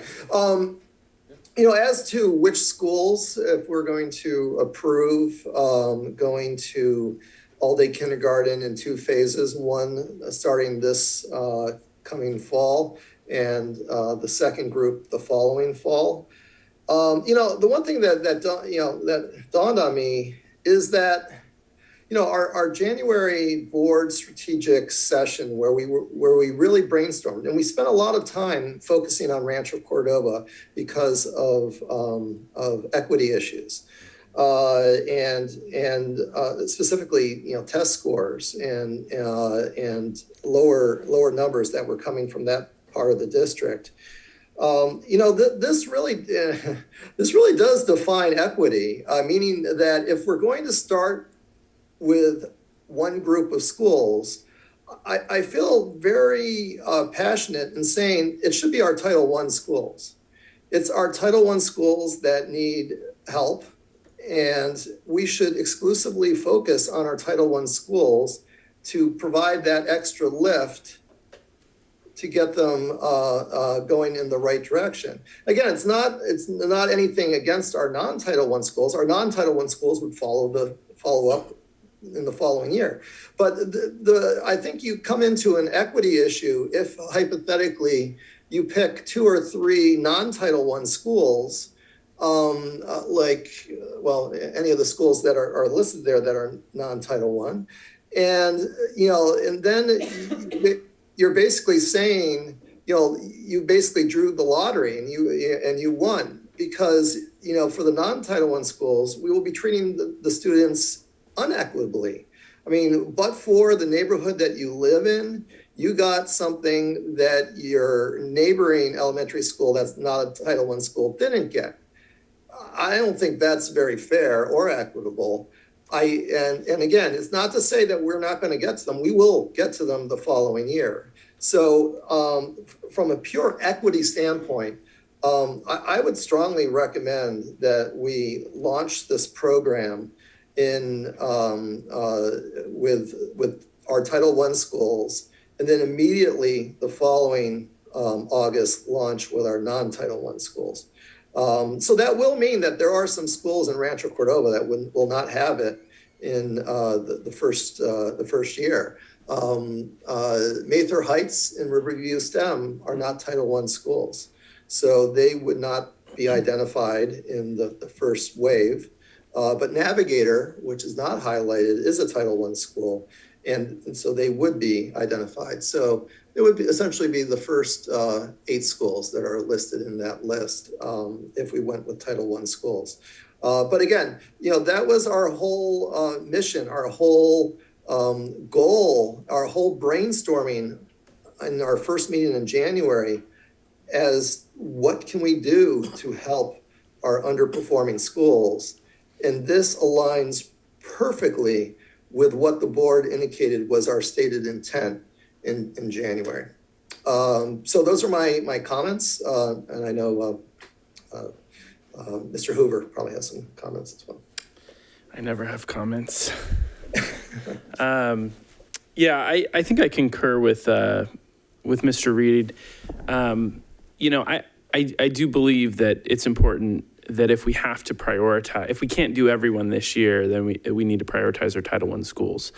So I would certainly agree with that. But I also feel very strongly that we need to phase this in across the district. So, my suggestion probably mirrors Mr. Reed's, which is for the 22-23 school year, we do those first 8 schools, our Title I schools.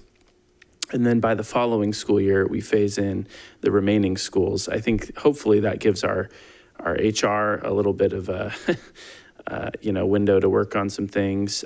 Facilities, obviously at Theodore Judah, which by the way, I would say, I definitely think it's worth the investment to solve that problem at Theodore Judah. I would hate to see Theodore Judah be the only school, especially, I think there's a lot of kids at Theodore Judah that would benefit from an all-day K program. And so I would really love to see us, especially since Theodore Judah wouldn't be phased in until that following year, if we can get to work on that portable sooner than later and maybe put that request in to use COVID dollars to fund that and say, hey, we're trying to focus on learning loss here.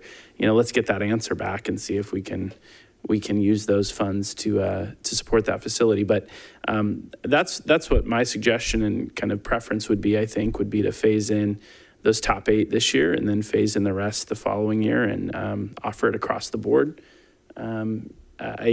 Would anyone like to make a motion or have any other comments? I'll make the motion. Can I just Oh, make yes, one comment? Superintendent. Yes, and I appreciate all the feedback that we've heard tonight, and I think we have options here where, phasing in with our Title I schools is a good way to ease into this. Obviously, we heard that it would be difficult to do all, and we really can't do all of them in 22, 23.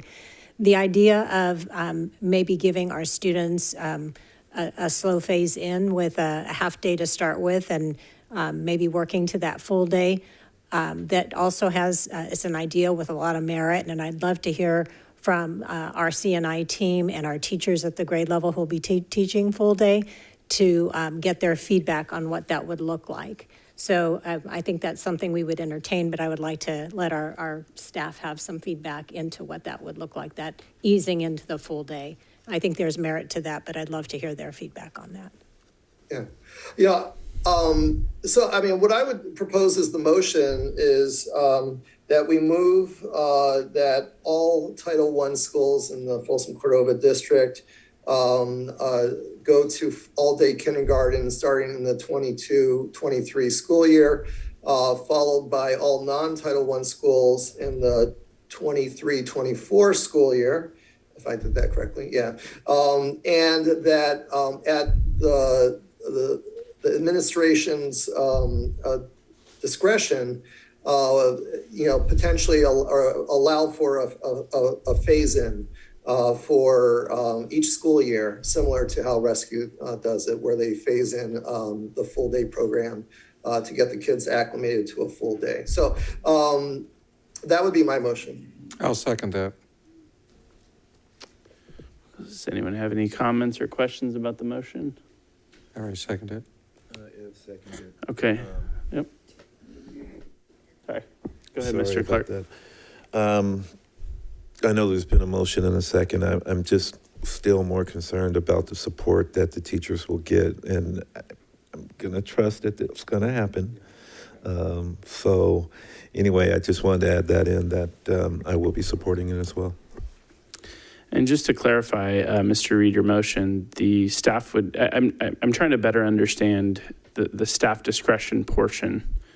I wanted to basically add the flexibility for phasing in full day each year, where the first 6 weeks or up until Labor Day, perhaps they're going part-time, and then once they get to Labor Day, they go all day. It's basically what Superintendent Collegian just referenced, that she wants the ability to talk to her teachers and staff to get their feedback. So rather than having to come back for us for a second motion to allow that flexibility, I just wanted to build that flexibility right into the motion. Yeah, I think it's important to build that flexibility in for staff. Superintendent, is that? Yes, yes. A good, Yeah. okay. Yeah, thank you. Okay. We have a motion from President Reed. We have a second from Mr. Short. Superintendent, please call the roll. Yes. Ms. Gow? Aye. Mr. Reed? Aye. Mr. Hoover? Aye. Mr. Clark? Aye. Mr. Short? Aye. Mr. Hui? Aye. Motion carries 5-0. Thank you. Thank you. I forgot I'm in charge here. Let's see. Let's see here. So we are moving now to discussion action item B, elementary early late options for 2022-2023. Yes. Superintendent. Yes. On this item, we are coming back to the board again through board requests to revisit the early late options for first and second grade that we have had in place. And prior to this year, it was at all of our schools. And then this year we worked with our FCEA negotiating team to do a pilot. And the pilot was for those schools who wanted to offer a full day first and second grade, they were able to do that. And those that wanted to continue the early late model were able to do that. And the goal of that was to have a year of that and also survey our teachers and our parents and then look at the data and make recommendations for the following year. So this year was really that beta test year, if you would like to call it that, and piloting. So tonight, Ms. Carla Magno has a presentation of the data that was collected and to also talk about the committee of teachers that came together with she and her CNI team and bring forward some options again for the board to consider. Ms. Carla Magno. Thank you, Dr. Kaligian, and thank you, Board and President Reed and Acting President Hoover. I'm very happy to present tonight regarding our first and second grade full day pilot. So moving on to our next slide. Just a bit of background on our pilot. We had a signed MOU with FCEA from August of 2021, and it stated that we would move into a one-year pilot and that participating schools could volunteer to extend their first and second grade schedules to match third and fifth grade schedules. And that time frame runs from 8:25 until 2:37 p.m. A committee made up of teachers who taught both schedules met 3 times and reviewed data pertaining to, this was spelled out in the MOU, student whole child growth, academic reading and math achievement, and the impacts on social emotional learning. And then you can see a list of the full day pilot schools over there. And I just want to note that at Cordova Meadows, it was half and half. I believe it was their second grade that was full day and their first grade was not full day. They were early late. So just real quick, the committee was established to determine the effectiveness of the schedules. So on the next slide, you can see the evidence that we reviewed. And we did a K-2 parent survey. We had 1,455 respondents on that. We did a TK through fifth grade teacher survey. We had 275 total respondents. We looked at diagnostic assessment information. We also looked at our SEL teacher perception survey data from Panorama.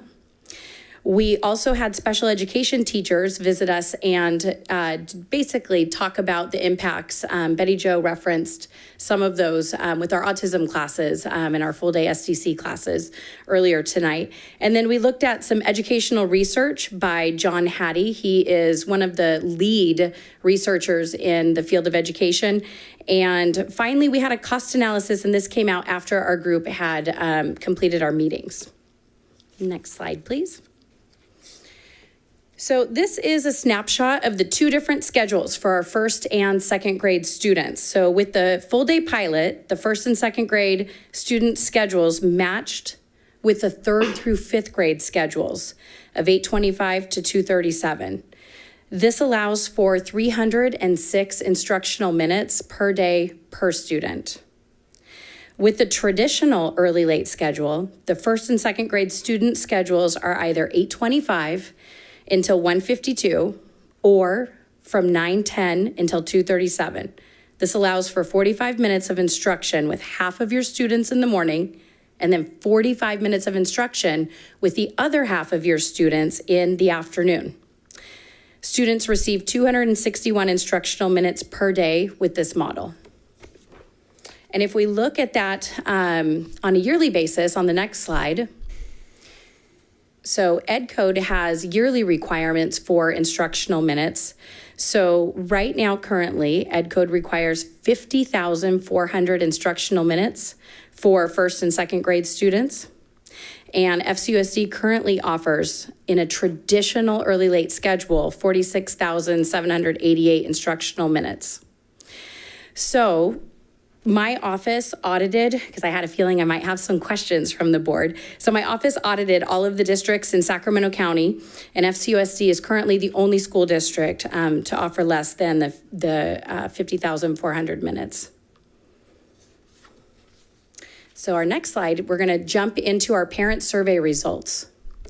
So a survey was sent out in late January to all kindergarten through second grade parents. The survey asked about potential preference on first and second grade schedules. And there were 3 choices, well, 4. You'll see a little bit of white space there, and I'll explain that. So a traditional early late schedule where the teacher has that 45 minutes to work with targeted small groups of approximately 12 students in the morning and the afternoon on specific goals. Students, again, would either be on the 8:25 to 1:52 or 9:10 to 2:37 schedule. A full day schedule where students are with their classroom teacher the entire day from 8:25 to 2:37, or a full day schedule where students are on an early late schedule and free childcare is provided by paraprofessionals and not the certificated teacher. So with that, there was 2.4% of our parents who chose other, and that is what that white space up there represents. So we had 27% of our parents want a traditional early late schedule without any care provided on either end of the schedule. 42% of parents wanted that full day schedule with the certificated teacher with students all day. And 28% of parents want teachers to be able to do small group with 12 students in the morning and afternoon, and then have access to free care so they can attend for the full day. Some key points from our group, we added a few things together. So if you add the red and the blue combined, you get about 69% of parents, they want access to have students on campus for the full day, whether it's with the classroom teacher or a paraprofessional. I think that's important to note. And then 56% of parents, this is also important to note, recognize the importance of small group instruction, and they want their child to have access to a small group of 12 opportunity, and that is the orange and the blue combined. The next slide is gonna talk about our full day pilot teacher survey results. So we did a long survey with the teachers, and it went out to all of the teachers in our district, all of our elementary teachers. And it was sort of like a choose your own adventure. So if you were a full day pilot teacher, you went one way in the survey. If you were someone who was either doing traditional early late or another teacher, you went another way in the survey. So I'm going to talk about 2 sets of data, and then I'm going to talk about the combined data. So this survey went out in mid-January. This question here, on which schedule do you feel our first and second grade students should be, was only available for the full day pilot teachers to answer. So that's really important to note there. I collected 38 responses, and that represents almost 70% participation of the teachers that piloted the full day program. So we have a total of 53 teachers that participated in that program. So the data showed that 45% of the teachers want an early late schedule. And I will note here from my working group with the union that many respondents noted they utilized the early late schedule to do small group phonics instruction. 42% of teachers want a full day schedule, and many respondents noted a longer day increases instructional master scheduling flexibility. So you could schedule PE at any time during the day if your students are there all day. So as a principal, you would have to schedule things when all of the students are there. So you are limited on the times that you could schedule those types of like assemblies and things like that for students on the first and second grade schedule. And then 13% of those teachers have no preference. Next slide. Okay, so this is the other side of the Choose Your Own Adventure survey, and this is the all elementary teachers. So this excludes the full day pilot survey results. So that was those 38 teachers. So this survey was available for all TK through 5 teachers. So, and the reason why we did this is you may have taught first or second grade in the past, and you may teach it in the future. So we wanted to make sure that we had that data for everybody. So it excluded those full day pilot teachers. We had 237 responses, and that represented 48% of all of our TK through 5 teachers. And with that said, 73% of teachers want an early late schedule. And they noted that the early late schedule is to do small group phonic instruction work on individual student needs, strengths, and to focus on SEL during that time with 12 students. 18% of teachers want a full day schedule, and many respondents again noted a longer day increases instructional and master scheduling flexibility. And then 9 teachers had no preference, 9%. So, and then I just want to note on that I broke out the data from this slide. I don't have a slide to show it, but just, I'll tell you orally. Out of the 237 responses, 79 of those respondents teach first and second grade. Out of those first and second grade teachers, 75 were in favor of early late, 2 were in favor of full day, and 2 had no preference. And then we'll move on to the next slide.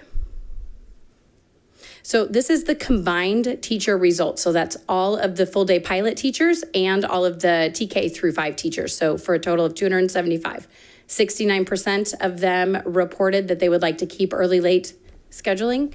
21% were in favor of a full day schedule, and 10% had no preference. All right, next slide, please. So we looked at our diagnostic data for language arts. So this slide represents that. This graph represents the percentage of students that are meeting their annual typical growth on the 2022 mid-year, that was in January, diagnostic for English language arts. So I'm going to explain what typical growth is. It's the average annual growth of students at each grade level and placement level. Typical growth allows you to see how a student is growing compared to average student growth at the same grade and placement level. So again, this data was collected between January 4th and February 4th. And this graph portrays the percentage of full day students and early late students meeting their annual typical growth in reading as measured by our diagnostic. So for first grade, you can see there that there was no difference in the percentage of students that were reaching their annual typical growth. They were tied. And then for second grade, the students in the full day program, 8% more of those students were reaching their annual typical growth during that window. And our next slide is going to talk about the math portion of our diagnostic.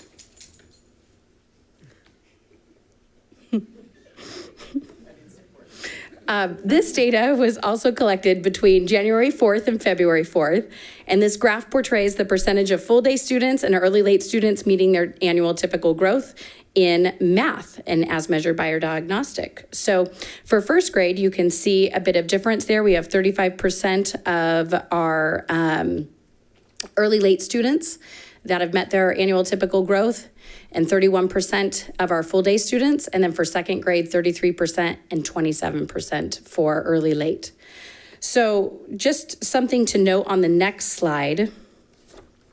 We did some summary points from these. So with first grade in reading, there was no difference in the percentage of students reaching annual typical growth.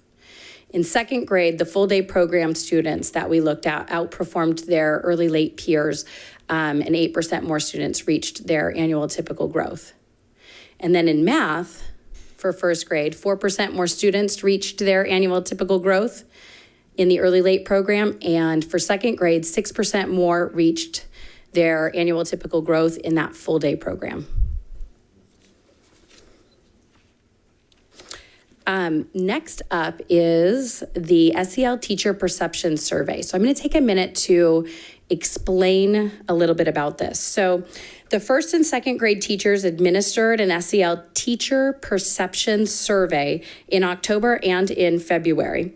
They answered the 6 questions listed on this slide for each student in their class. So the students don't answer these questions. The teachers think about the student and then answer these questions about the student. And then they record their answers in our Panorama database. I won't read all of those questions, but on the left side there, you'll see that there are 4 areas that students could fall into. So you can either be a student that is reported having all strengths for all questions, reported many strengths, that would be showing strength in at least half of the questions. You were reported as having some strengths if you showed strength in less than half of the questions. And I apologize for that typo there. And then reported no strengths would be for all of the questions if they were answered as a no. So on the next slide, I'm going to break down this graph so that you can understand this. So let me take a moment to break that down. The indicators on the left, those represent the measurements at the bottom of the graph. So you can see there at the bottom, it's all strengths, many strengths, some strengths, and no strengths. The blue bars in the graph represent the students on the traditional early-late schedule, and the orange bars represent the students on the full-day pilot schedule. So basically, we want to see negative percentages on the far right of the graph, as that represents students moving from having no reported strengths to having more strengths. So you can see there in that example, 7% of our full day students in first grade moved up and were reported as having more strengths, and they moved into probably the many or all strengths category.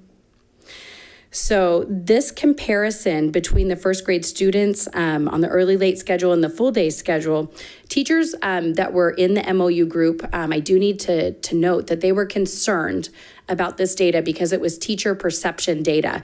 And they felt that we had not calibrated across the district as far as answers on this. And so they felt that it was maybe unfair to compare schools to schools. Certainly we could look at from one student from the first to the second for growth, which is what these charts represent. So on the next slide, this shows the second grade SEL survey. And it's a comparison again between those second grade students and the students on the early late schedule. We had a reduction in the number of students being reported as having no strengths on the far right, and a high increase in full day students being reported to have all strengths. You can see that 8% there. And then on my final SEL data slide, just some summaries on the next slide about that data is for first grade, there was a decline. That was that large bar we saw on the bottom right-hand side because those full day students were reported as having more strength. So we had a decline in the number of students that had no strengths, which is a good thing. We want students to have strengths in SEL.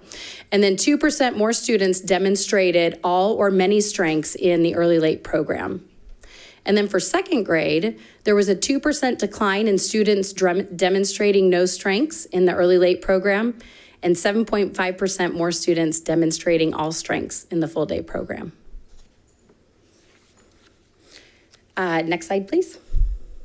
So we also looked at educational research, and I mentioned this at the beginning. Professor John Hattie is a researcher in education. He published a very important book called Visible Learning.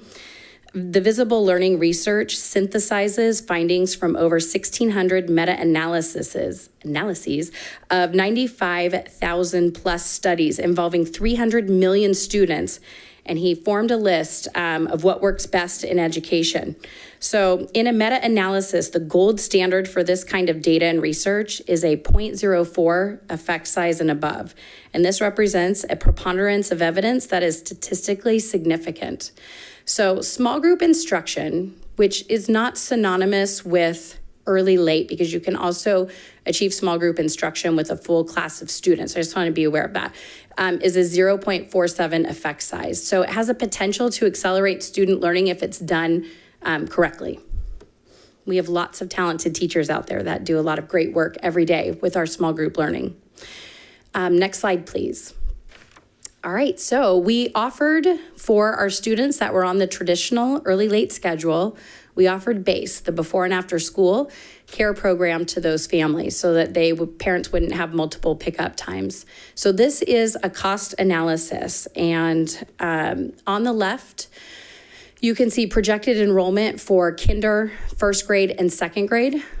And then we divided that enrollment by the ratio. And we multiplied that by the hourly rate. That's the average hourly rate of the paraprofessionals that are giving that care to our students for early late.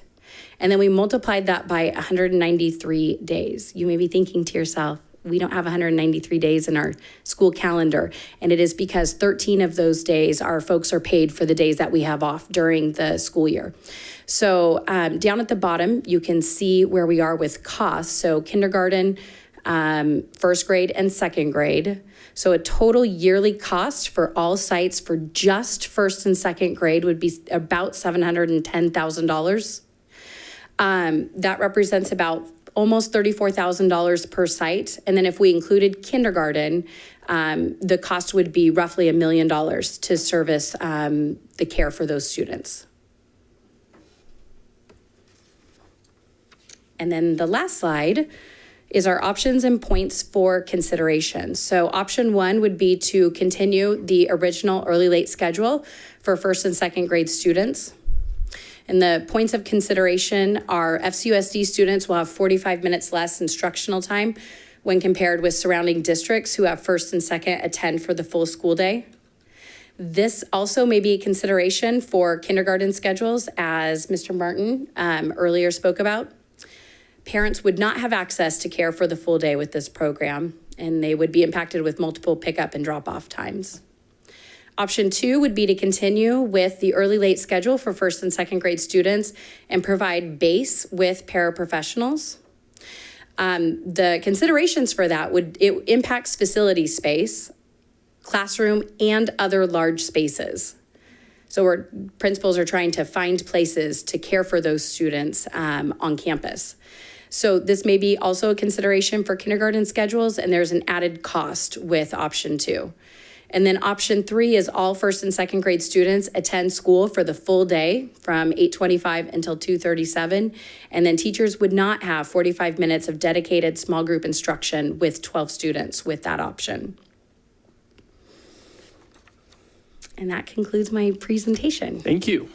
Can I also just make one note? I just wanted to say a thank you and deep debt of gratitude to the teachers and to the union for working on this with me. We worked on this for months, and I just really appreciated their partnership and their insights, and they were enjoyable to work with. So I just wanted to say shout out to them. Absolutely. Thank you so much. And yeah, thank you to all the teachers that participated in the pilot and went through this experiment of sorts, which we're very grateful for. We're going to start with board questions. We'll go to Ms. Gao. Thank you. Yeah, did we have like the list of those school sites that like piloted the program? Yes, on the first slide after the title slide, the full day pilot schools are Carl Sundal, Cordova Meadows, Cordova Villa, Empire Oaks, Folsom Hills, Mather Heights, Peter J. Shields, Theodore Judah, and White Rock Elementary. And I just would like to point out that there are 4 Folsom sites and the rest are in Rancho Cordova. So we had a really balanced group of folks that volunteered for doing the full day pilot. Go ahead. Sorry. And then do those schools, I'm not sure if there's like data on this, but do those schools typically show like different iReady growth, I guess, than the schools that didn't pilot the program? So it's not, we just did summary points for the iReady growth on this. And so that was the math and the ELA that I shared. We do have information that I can share with the board that has it broken down by site. Okay, thank you. You're welcome. That's it? Okay. Mr. Short? On option 3, you said, go back to option 3. You know, when you go full day on the slide here.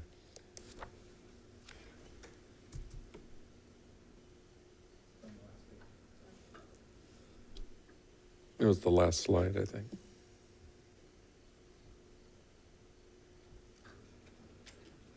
So in option 3, it says teachers won't have 45 minutes dedicated to small group, but you mentioned that you can effectively still have small group in a full day if done correctly and with support. Is that correct? Yes.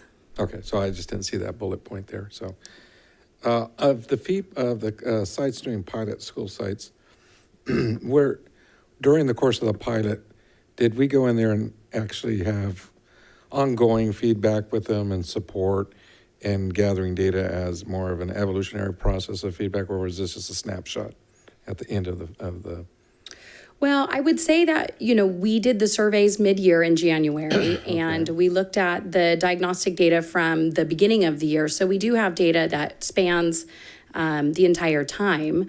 As far as principals going into classrooms and anecdotal data, sure, there's also that data. But we did do the SEL survey in October and in February. So we do have some snapshots across different times throughout the school year that we've already completed this year. The reason I asked that, because the data is kind of mixed. It's like interesting, because I've talked to some of the folks that did the pilot, and some of them may had some support, some may not have consistent support. Right. And would that make the difference in those data points? So I'm seeing some anomalies in there, but I'm just trying to figure out the data. It's just kind of odd. That's what I'm saying. Did everybody have equal support in this pilot, consistency across the board? Can you define equal support, though, for me? Well, say in a classroom, they have, they're doing the small groups. Did they have any aides? Did they have all equal opportunity, the resources available, like we talked about earlier, things like that? Did everybody have equal support and materials? For the entire time? I would have to check with the pilot teachers. That I am not sure about. And that's what I'm saying, because the data just seems kind of odd. So those are the only questions I have right now. Thank you. Any other questions? All right. Sorry, I'm having technology problems over here. We're going to go to Mr. Hui. Thank you. I have a bunch of questions, so get ready. Buckle up. Yeah, surprise, surprise. Maybe start on slide 5. Obviously, it catches my attention that Ed Code requires 50,400 instructional minutes, and we're only providing less than 47,000. Is there any consequence to not following the Ed Code on this? No, there is not. So Ed Code 46205 allows the district to keep lower instructional minutes for first and second grade due to this model being in place prior to the requirement of the 50,400 instructional minutes.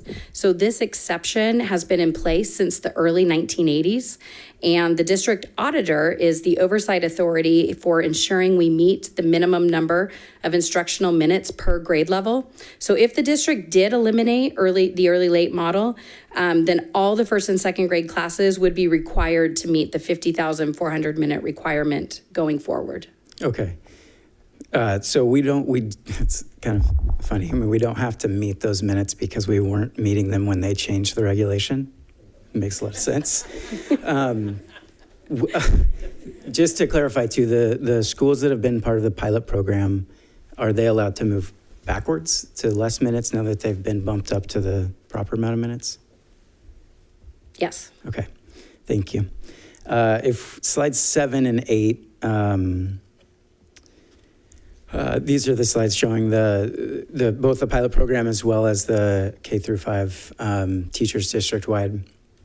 I mean, I find it really interesting in the pilot that it's a pretty even split of teachers that would want the full day, teachers that would want the early late.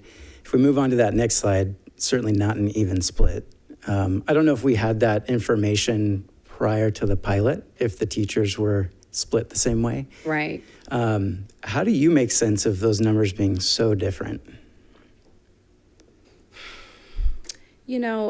That's a good question, and you're putting me on the spot. But I can't read, all of the teachers' minds. But what we've talked about in the pilot group and what I read in the survey data is that the teachers really target reading instruction during that early late time with a small group of students. And so they feel as though if it's taken away, they're not going to get it back again, and potentially class sizes could go up. So they really are looking to protect that time and work with those 12 students. And typically, you know, it may range as far as the 24 total. Yeah, that makes sense. And I just want to make sure I'm not reading something that's not there, because I mean, that explanation makes sense. It makes me think that the group of teachers who have done the pilot program maybe have had a different experience than the teachers think it will be. Maybe they do get that instructional time. Because I would have to assume it was a pretty similar number prior to the pilot for those teachers that weren't in the pilot. And if that's the case, that's a 30-point swing just in the first 5 months of this program. Seems fairly significant to me. If we can go to slide 10, and then these are the scores, slide 10 and 11. And you mentioned these, both the full day and the early late scores. These are all FCUSD schools that we're measuring from, correct? Yes. Do we have data prior to the pilot to see if the pilot schools are underperforming or overperforming their previous scores? We could definitely pull our diagnostic data. Yes. Yeah, I think obviously it's going to be a weird thing to look at because the last 2 years have been what they've been. So we might not be able to. Let me offer a little bit of more explanation. So when I met with the MOU group, we had looked at, or at least tried to look at, the diagnostic data from the 2019 before we went to the pandemic. It's just very hard to compare those groups of students because with the impacts of the pandemic in the middle, it's really not comparing apples to apples. It does give some historical perspective, but the group felt that it was too far apart for us to look at that. So we ended up settling on the whole group. And that makes sense, that it's not an even comparison. You know, one thing I want to, I guess, be cautious of here is that it looks to me, and, you know, it's like maybe 3 of our top 4 unduplicated pupil percentage schools that are part of this pilot, which actually makes me really even more impressed with the full day scores that we're seeing. If these are students that are potentially coming from a lot of trauma, you know, where learning is going to be a difficulty no matter what. So that's where, I agree. We couldn't get apples to apples. But I do want to be cautious in looking even at comparing it to the rest of the district if we've got a really high unduplicated percentage in the pilot. Appreciate that. So I think Ms. Short hit on this a little bit, but you know, most of the teachers that have emailed us in favor of keeping early late have referenced, as you did, the reading groups.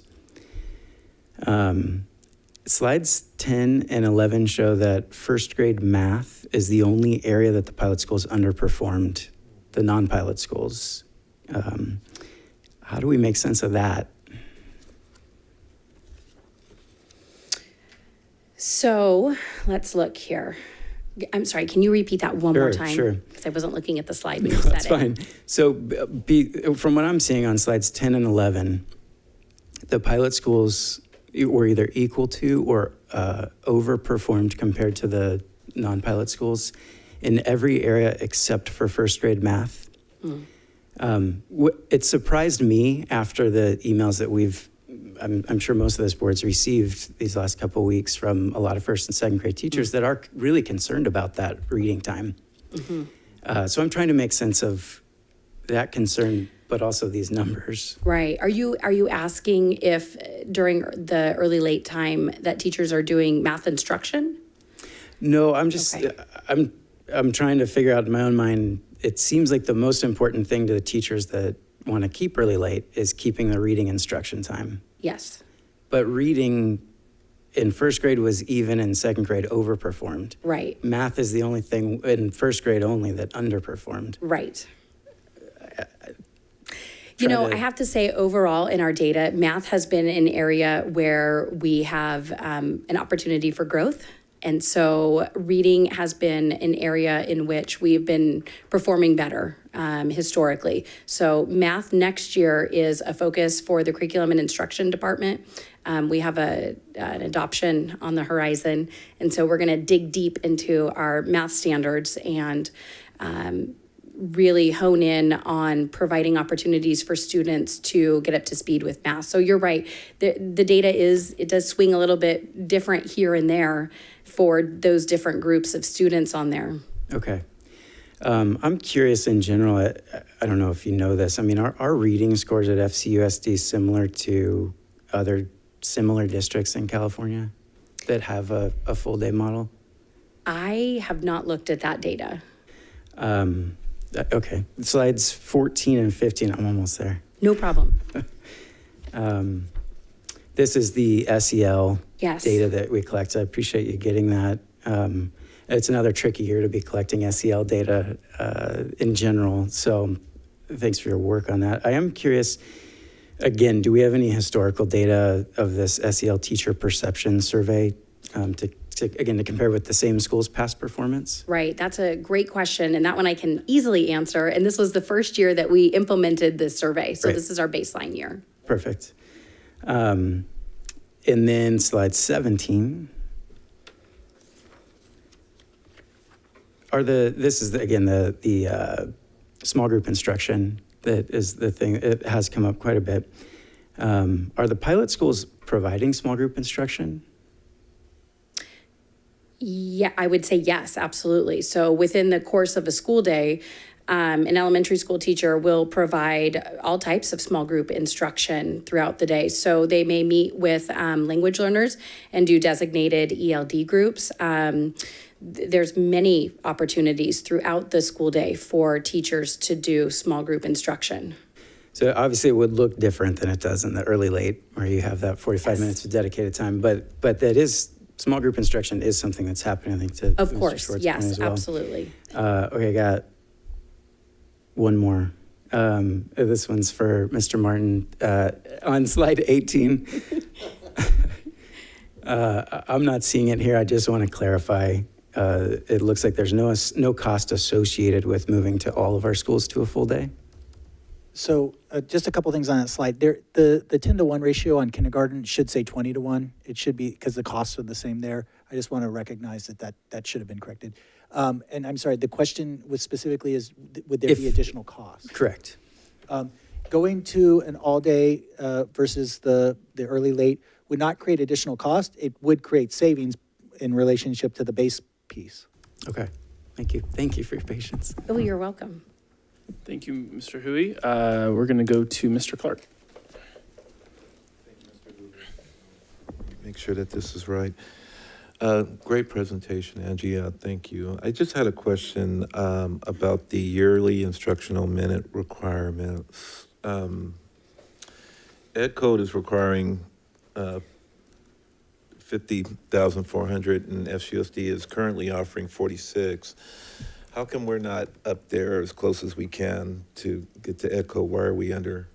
I mean, we can get some additional minutes in, don't you think?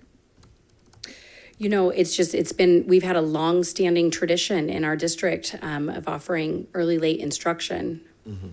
So, and when you calculate it out, teachers are with students for the full day.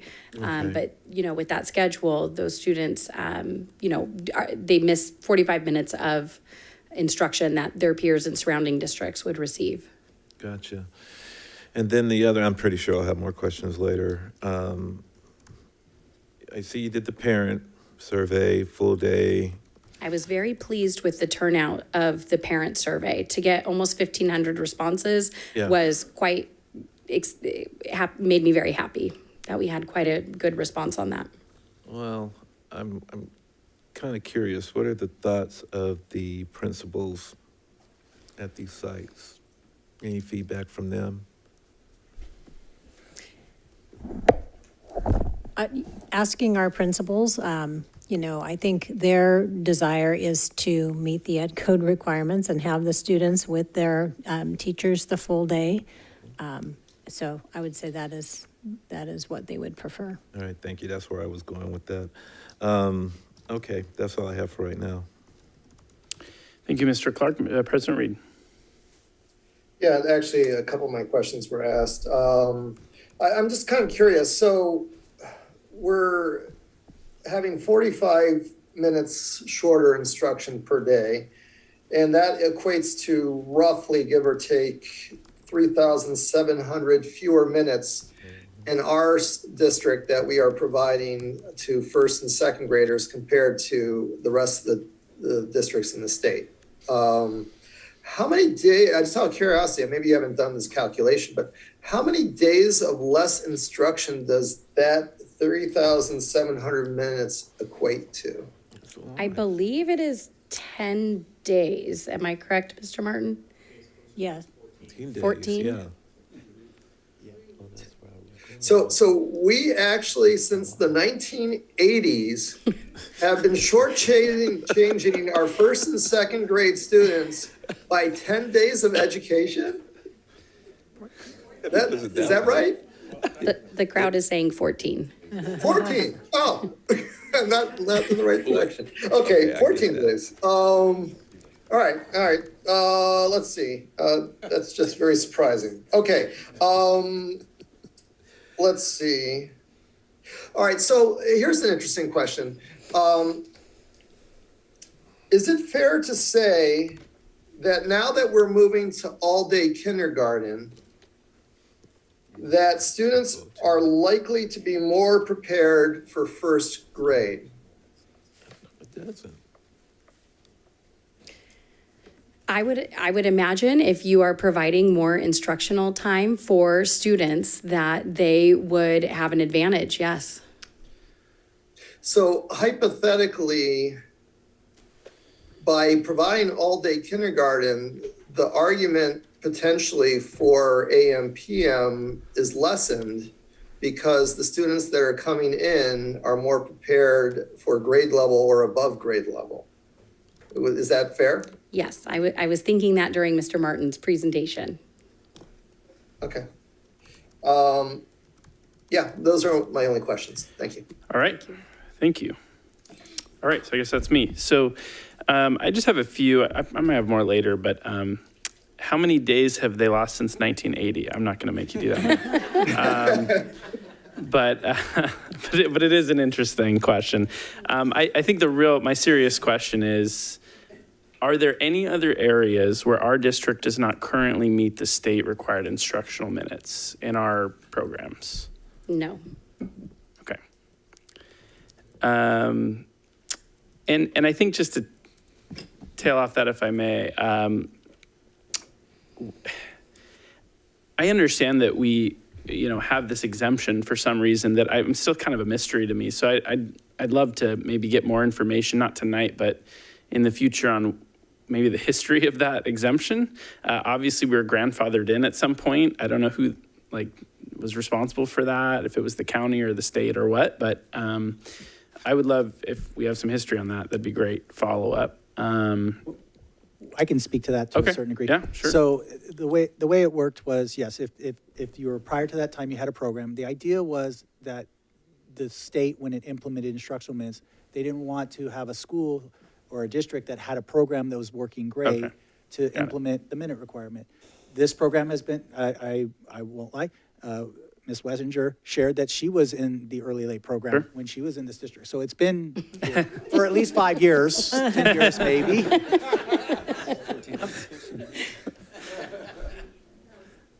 That was the 60s. So we have anecdotal data like that. We've gone back with the auditors. So we know the program has been in place for a long enough time, and that's really what it comes down to. Is there a feeling from any of our staff that,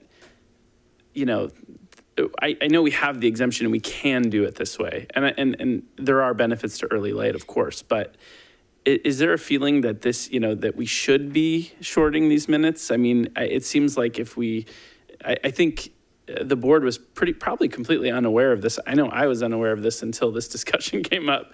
And so it just seems like this is something that we should be looking to address, but I don't know if does the staff have any opinion on that? I don't know if there's a, preferable person to refer that to, but I'm just curious, obviously I know the emails we're getting for those who support early late would argue that instructional, that 12 student time is important. But it does seem questionable that we're the only school in the region that's not meeting this requirement. So I think maybe that's more of a comment. So I'll move on. I won't make anyone answer that question right now. I think getting back to that final slide with the options, I think I understand why the third option was worded the way it was. Teachers would not have 45 minutes of dedicated small group instruction with 12 students. What has been the feedback from our teachers that have done the full day program in one of the 9 pilot elementary schools, in offering small group instruction, during that full day, with their whole class? How have they been doing that? How has that been working? Right. Well, typically teachers would run centers, so students would be doing independent activities and they would rotate through, and then the teacher would work with those students, or whole group, maybe they're working on iReady testing and the teacher is pulling small groups of students to address some standards work with them, or potentially, our designated ELD program. So there's many ways to do that. There's a lot of different ways to offer that type of, and I would assume that, teachers would have flexibility within this model to pick the choice that they prefer, or the method that they prefer, I should say. Okay. And just to clarify, because I think I know the answer, but the base model, option 2, it does not solve the minute requirement or the minute issue. No, and that's why I noted on option 2, it's still the 261 minutes. Got it. So, and then I think finally, my final question. So I have heard from some teachers outside of the kind of academic perspective on the space issue. For example, PE teachers are concerned about the current pilot project is using some of our sites that are using a base model are using the multis. I think, Sean, as you brought up earlier, our multis are, because of COVID, were a little less used. And it seems like we're getting back to normal, which is great, but I think there's some concern that the base model isn't sustainable from a space standpoint and also a cost standpoint. So would you agree that a base model probably isn't sustainable, particularly after the action we just took on kindergarten? Yeah, I definitely think it will be an impact on quite a few sites for space. Additionally, the base model, remember, that was implemented district-wide or program-wide this year based off of the request of the board, and we're actually using COVID dollars to fund that cost for this year. And so once those COVID dollars are gone, it would be a full impact on the general fund. Some of it would be offset by the ELOP program because, again, we could use ELOP dollars to pay for some of it for those sites that we've specifically identified for unduplicated pupils. But for a large group of our students that would not, we would pay that cost out of the general fund. So yes, it would have an impact for both those reasons. Okay. That's it for now. If there's no more questions, we can go to public comment. If we'll take in person. Is that correct? Is that good? Yeah. Okay. Yeah. So if anyone in person would like to speak, and then we will go to any speakers online. No one? Okay. It looks like we have a couple hands online. One. Let's go to the first public comment online. Thank you. Jennifer? Hi, my name's Jen Jones, and I'm a kindergarten teacher at Sundial. 26 years in our school district. 15 of them in kindergarten, 3 of them in 2nd grade, and the remaining years in kindergarten. I just find it ludicrous that you guys are talking about these kids having lost 10 to 14 days during the school year. What these kids get in a small individualized setting, no wonder our reading scores are high, because what environment are our kids learning from? I bet if we had individualized times for math, our math scores would also go up. But I just think it's ludicrous. I've been in this district 26 years. This is not the first rodeo that this has been brought up with. And I think in the times of COVID and everything else, our kids need and deserve this. On top of, I'm not interested in it because I'm on my way out, but you're starting this letters program. And that's a time-intensive program for reading instruction. So you're now going to take away that small group setting of up to 12 kids. I just find it disheartening that that you're going to do this to our children. So thanks for listening. Thank you. Next comment. Next, we have Debbie.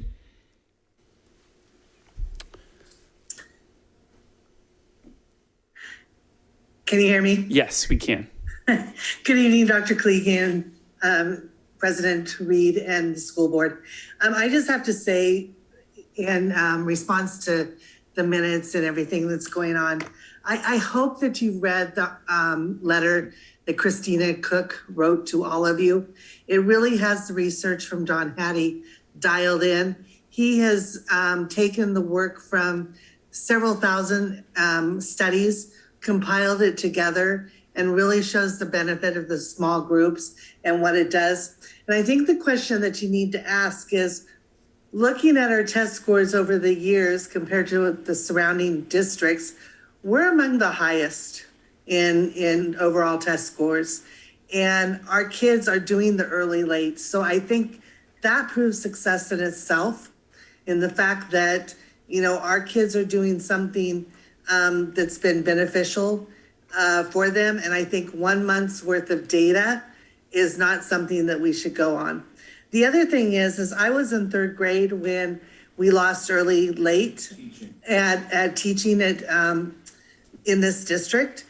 And I'll tell you, we went into economic dive later, and we ended up with 32 kids in our classroom because the state cut the funding for the small classrooms. And I've always stated it's, you know, when the times are good, the state's going to fund us for small classrooms. When the times aren't, we're going to go back to the big classrooms again, and then we're stuck without the small group time, and that's not beneficial to the kids. The other thing that hasn't been looked at is these other surrounding school districts, they have aides in their classroom in first and second grade. And, you know, our teachers now, they don't. So I don't think that we can compare the two groups because, you know, we don't have that halftime aide or even a full-time aide that most of these other school districts have in the primary grades. Thank you for listening. Next, we have Angelica. Hello again. I told you I'd be back at this point. I don't want, oops, sorry, my phone's going off. I don't want to repeat things that other people have said, but something that really keeps coming back to me is the programs that we're using in first and second grade. We have SIPs, we have letters. We've invested not only a lot of money as a district into these programs and into the training, but then of course the teacher's time to go through the training and implement the programs. They have been successful, but they're really geared for that small group instruction. And I look at that with everything that's been invested, including money. And where is that going to go if we do away with early late? And I've come personally from that background of small class sizes. I saw them go up to 32. I taught with 32 kids in a class. And I came here, we went back to the early late model and really could see that benefit of having that designated time with my students. I really think our students benefit from that time. Something else, I know Deb mentioned Christina Cook's letter, which was just phenomenal. But she mentioned in those primary grades, teaching students to learn to read so they can read to learn. If they don't have that foundation, that strong foundation to start with, it is not going to go as well as they get into the higher grades. So I just wanted to give you a couple of other things to think about, and I appreciate your time and your thought on this. Thank you. Thank you. Do we have any more? Yes, we have one more, Diana. Thank you. Hi, can you hear me? Yes, we can. Okay. I'm the parent of 3 children that are going to be returning to FCUSD after 2 years away due to all things COVID. One of those will be a first grader next year. I want to share with you a letter I wrote to the superintendent actually in 2018 regarding early late. So here's what I said to her. I said, to give you a little background, before having children, I was a public school teacher for 10 years. 9 of those years were spent in the neighboring San Juan School District teaching 3rd grade at a Title I school. In San Juan, early late was for grades 1 through 3. During my time there, the district made a research-based decision to phase out early late. It was an antiquated way of structuring the school day, and district administrators presented research to us that showed that having early late reading made absolutely no difference in academic achievement for students. My school was one of the last to conform. Like a number of teachers I've talked to in FCUSD, we didn't want the change. We felt like it would be far more difficult to deliver small group instruction to those students who seemed to need it most. But we were wrong. Each day included intensive small group instruction for students who required that level of help while the rest of the class was working independently. Yes, even first graders were trained to work independently for 15 minutes or longer. Our students still got exactly what they needed.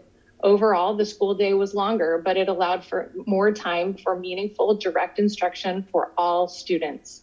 Frankly, not every student requires small group instruction, which makes the early late concept pointless for them. Aside from being able to provide the same caliber of instruction, eliminating early late opens up the school's schedule immensely. Suddenly, prep schedules and pull-out times for things like speech therapy and adaptive PE are easier to configure, and assemblies can be scheduled at times that were previously unavailable. I wrote this in 2018 and just said, currently my 2nd grader isn't even doing leveled instruction during his late reading time. Teachers made the decision to deliver SIPS instruction, which is typically leveled during the regular part of the school day.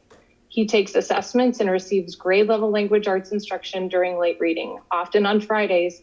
His late reading time last year was filled with free choice time. I have no problem with free choice time, but that is simply not what early late reading is intended for. And if the early late program is not being used for the purpose it was created and the integrity of that time is not being maintained, why are we still doing it? Thanks so much for your time. Thank you. Do we have more? Okay. We will bring it back to the board for board comments. We'll start with Ms. Gao. Sure. We will, Mr. Short, we'll go to you. Yeah, I mean, there is a little bit of history. I think back in the 60s, there wasn't really class size reduction. You remember probably when you're teaching class sizes were well over 30. So. I wasn't teaching in the 60s, but. Oh, she admitted 60s, so maybe I wasn't there either. But, subsequently, years later. Yes. I taught when it wasn't class size reduction. Yeah. Class size reduction came later, and we're at 24-1. So I think, just to answer some of your questions, that early late was very effective back in the day. I think that's where it was at the day, because it allowed small groups, and that was, subsequently, we've learned a lot about small groups. But the history is behind that. But what I'm really thinking is, I really am kind of split on this because I've been in support of early late for many years, and seeing class size reduction and seeing the positive things that we see. The data kind of shows kind of a mixed bag, but I think what I'm getting at is the support, I think, is really key. The aids, that was consistent across that data. And I think what Mr. Clark said earlier, I think the key is support. If you're going to have a full day doing breakouts and small breakouts, like still 12-1, it sounds like there's more flexibility as long as the support and materials and each classroom has that for the teachers could be just as effective and actually more flexibility. At least the data is indicating that. I'm not sure. There's a lot of anomalies with that later. Literacy is definitely a key factor that we always want to worry about because as a success rate for our kids at the time to get to 3rd grade, their literacy rate is not there. We know perpetually they're not going to be as successful down the line if they're not at the literacy rate by 3rd grade. So with that said, I think if we do this, I think the board needs to understand we lose that grandfather forever. That's because my understanding, is that correct, Sean?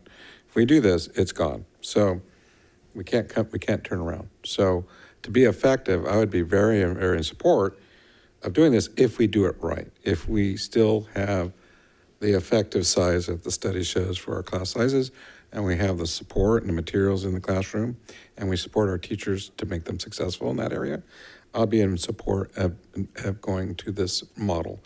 But I know I can't, like Mr. Clark said, guarantee it, but we do our best to make sure we have consistency across the district and providing that still effective, smaller breakouts in each classroom. So hopefully that is, and I know each group or teacher is going to have that flexibility to determine. It sounds like from the speaker, some students don't need that coming out. So, and there we are. So, and we already got the full day on kindergarten here, we're going to implement. So it doesn't really make sense now. We're going to go there and then put them in a short class. It just doesn't seem like the continuity is there either. So, and I'll be in support of this if we can do that. That's all I do. Thank you. Thank you, Mr. Short. And just to clarify, the kindergarten minutes are lower, correct? The required minutes than the first and second, Correct, obviously. yeah. But That's why we were able to do a Sure, MP yeah, for that. okay. I'm sorry, Mr. Hui. Thank you. First, I do want to thank Angie for all the work you and your team put into this. Definitely appreciate it. Know that it was a lot to do. And certainly for the teachers that have been working this pilot, great appreciation for your willingness to jump in and do this. Just a couple of quick comments. I know N of 1 is always dangerous territory. I'm not basing my decision off of my own family experience, but we've had one child in our house because of a 2-year stint in LA go to full day kindergarten and first grade. He's the strongest reader in our house. He had teachers that were incredibly creative, used small group time, empowered him during that time, just the way I know our teachers in Folsom, Cordova would for their students, whether we're full day or early late. So I do think it's certainly possible to have a strong program going full day. Other districts are doing that. And so I feel really comfortable that we would be able to do the same. So I'm going to be in favor of this tonight. Thank you. Mr. Clark. Thank you. Just had a question and maybe some clarity I'm looking for on option 3, where it says teachers would not have 45 minutes of dedicated small group instruction with 12 students.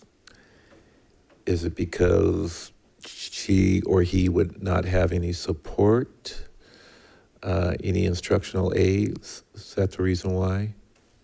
Just curious. No, sorry about that. No problem. And Mr. Clark, you're asking the first and second grade teachers would not have aides? Well, yeah, I'm asking that because I'm looking at the option 3 per se, and it just says teachers would not have 45 minutes of dedicated small group instruction with 12 students. And why is that? So if we went to the full day schedule of 8:25 to 2:37, then that would eliminate the 45 minutes on either end of the schedule. Okay, I just need clarity on that. No problem. Yeah. And no, there was no one had asked about aides in the classroom yet. I'm asking. Okay. I think that I don't have that data prepared. Perhaps Mr. Martin might have some financial information about that. I can give some information. An average cost, depending on benefits, for a 1-hour instructional aid for the entire year would be somewhere between $5,000 to $6,000 an aid. We have about 130 classes, so you would be looking in excess of $700,000 if you were to provide an hour of aid time for all first and second grade classes. So I think you have to look at the models. I think that's where the instructional team would come in and talk about opportunities to have trainings and other things that teachers can do to do small instruction by themselves with their team, where they can still work with 12 students at a time or even smaller groups. I'm not the expert in those areas at all, but the financial side I can speak to. So that would be the potential cost. So. Okay. And what are we looking at as far as the cap class size on that? So class sizes are 24 to 1. That's the cap. That's the cap. average. Sometimes we have a grade level or a class that might be over, but other classes, that's what we average for TK through third grade at a school site. So. Okay, that might be over by how many students, just on the average, if Well, it averages out, so it wouldn't normally be more than 1 or 2, but Okay. that could be at any grade level, but at the same time, there would have to be a grade level that is 1 or 2 below. And that's just because how kids don't come in nice, even Sure. 24 number chunks. Absolutely. So. Okay, great. That's all I had. All right, thank you. Ms. Gower, would you like to go? Okay. Thank you. I just have a quick comment. I do think it does seem counterintuitive to have an all-day kindergarten and then an early, late, first and second grade option. And kind of agreeing with Mr. Short, like providing teachers with those necessary supports. I think smaller group education within a full day schedule would be possible. Thank you. Thank you. President Reed. Yeah, on the slide that we're looking at, slide 19. So I actually want to go back to that option 3 and that bullet point again, because that bullet point appears to be misleading, because we've heard, I think several times, that a full day first, second program can allow for small group instruction, where part of the class is doing independent study or independent work while the teacher is focusing on a small group, and then switches off with the other students, where the students that were in the small group do the independent study, and the other group does the small group time. So is it fair to say that bullet is potentially a little bit misleading, because correct me if I'm wrong, small groups can occur in an all-day setting? So that is true, President Reed, and that's the reason why I listed in there with 12 students. And I should have put in the entire class, probably at the end of that, to make it more clear. Okay. So is it fair to say that both SIPs and letters, which we are using and encouraging and training our teachers on, will still be able to be used in a small group setting, even if we went a full day? Yes. Okay. This is maybe a little of a question to my fellow board members. So we're phasing in full day kindergarten over 2 years. And, I think it's important that we set our teachers up for success. The last thing that I think we want to do is potentially rush something so where the teachers don't have an opportunity to fully be trained in a new schedule without having new tools on how to effectively implement small group settings in an environment that they've never experienced. And we are in April of this year, so we're at the tail end of the school year, and then we have the summer. When are the teachers going to be trained effectively so that they can plan their academic schedule, their academic class or instruction time, to set the teachers up for success? I'm a little concerned that if we rush this, that by August of 2022, the teachers will not be ready to effectively implement this and be optimal in their success.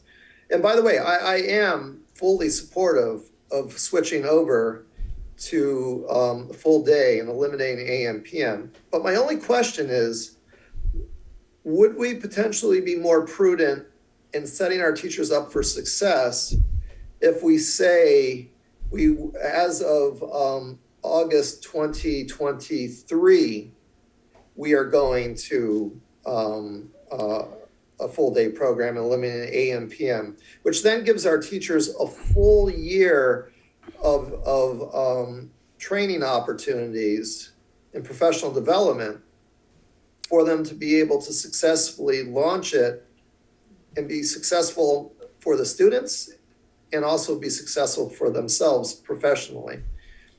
I may be overthinking this, I freely admit that, but I would like to throw that out there. And I'd be curious if the superintendent or any of the other staff have any insights on that.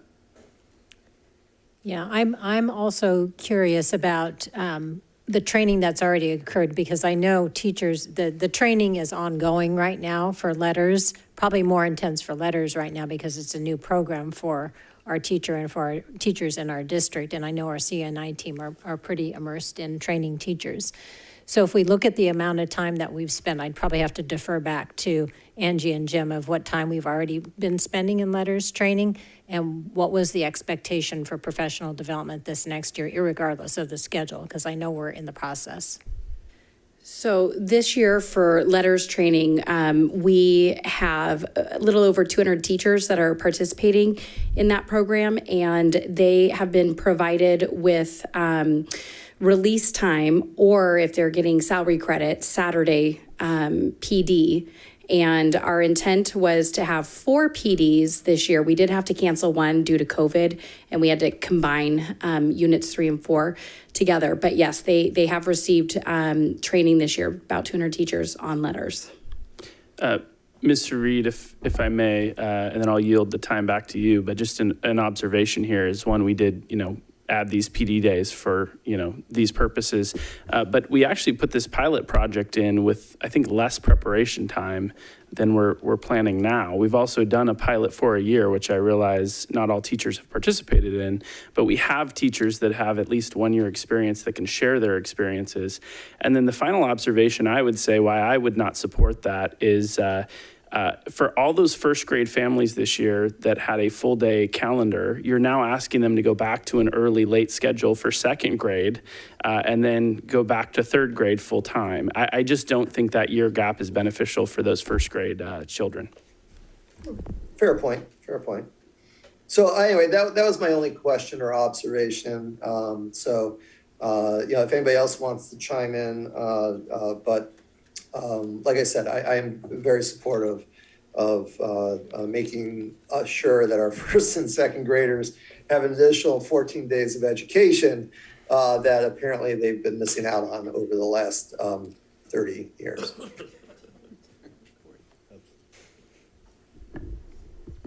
Was that it, Mr. Reed, for your comments? That's it. Okay. All right. I guess that leaves it to me here. I was just going to start by, we got obviously a lot of emails on this topic, but I wanted to kind of highlight a few emails we received from teachers that participated in the pilot and really found it to be beneficial. One of our teachers wrote us and kind of highlighting the key points, saying that this program allows the time and flexibility to incorporate responsive classroom and SEL curriculum, more flexibility with the master schedule, as was brought up by one of the speakers, single drop-off pickup for parents, meet state's minutes requirements, access to a highly qualified educator for a longer period of the day. And the key point that she made was that teachers were still able to run small groups and rotations within their classrooms. And then there were a number of other teachers that wrote into us with similar stories about, the amazing literacy that they saw out of their students teaching on this full day schedule. And then even one teacher that wrote to us and said that she started the year strongly against doing away with early late and has now realized the benefits of the additional instructional time and is supportive of it. So I just think it's important to highlight those things. I think the reality is that there is no consensus among teachers on this issue. And so that makes it very difficult for this board because teachers are on different sides of the issue. But it's important to point out that, there is a differences of opinion there. I think for me, what this comes down to, and I personally support option 3. I think we need to move forward with option 3. But there's a number of reasons for that. And the first is I do find it kind of appalling that we're the only district in the region that isn't meeting our minute requirements. And I understand the argument on the other side about small group reading with 12 students. And I know that there are, that time has been utilized for so long, and changing it is going to be difficult for teachers that have been teaching that way for so long. But I do think it's pretty, not only are we out of, I think, whack with the region, but we're also out of whack with our own programs. I mean, there's nowhere else in our district where we're giving students fewer minutes than are required by the state. And so I found, especially after this last few years, that the more time in the classroom, the better. I will not say who, but I've spoken to a number of administrators who strongly support moving to this full day model. And again, I'll point out that I know there is no consensus among the teachers, but the ones that did participate in the pilot, a number of them very much appreciated the time. And as Mr. Hui pointed out earlier, it was significantly different statistics from the ones that actually did it than the teachers in the larger pool. I think the data on the reading scores, I don't want to read into that too deeply. I think it's really important to point out that there was no reading losses among the kids. In fact, in second grade, there were actually gains. But I also want to be careful with that data because it is only 1 year. It's a pretty small group of students, and there probably are other factors in that data that we need to consider. But I do think it's important to point out that, there were no losses amongst our students in reading. And, I've heard a few issues brought up about, this is just about convenience for parents. Look, there's no doubt that the pickup and drop off time issue is going to be a benefit for families, particularly I would say for working families with two sets of working parents.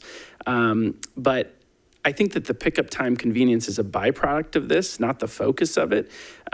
We really need to remember that the main focus is the minutes. But that being said, I do think this is going to be extremely beneficial for our working parents in our district. And then as some of my other colleagues pointed out, we've approved all-day kindergarten to help prepare kids tonight and set them up for success later as well. And I think these two things, combined with more instructional time in first and second, will set them up for the future.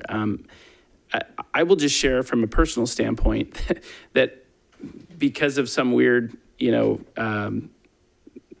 chance or something, my kids have gone through every single model, all three models that we're discussing tonight. So we started at Russell Ranch, and they've had a base program for years that the parents actually pay for at that site. And so this was kind of what the district-wide program was based on. My kids participated in base at Russell Ranch, and we had a great experience.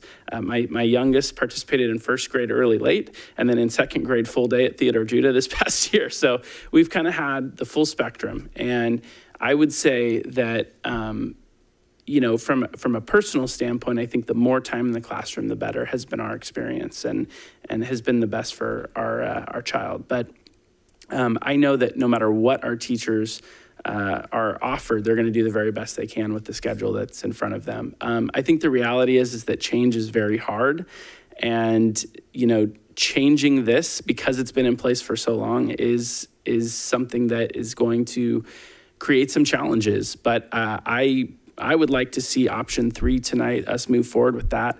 I think we have plenty of time to make this happen before the next school year, and I certainly would not want to see a year delay for our current first grade students in the full day program. So those are my comments. I don't know if the superintendent has anything else to add, and then we can discuss further.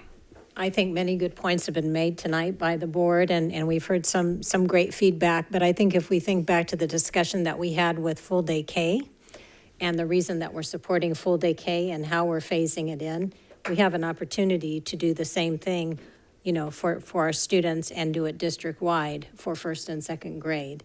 And I think now's the time. I know transition and change is hard. So again, I would, highly lean on our teachers at first and second grade working alongside our CNI team to ask them, what additional time do they need for training, if training is a need, or release time.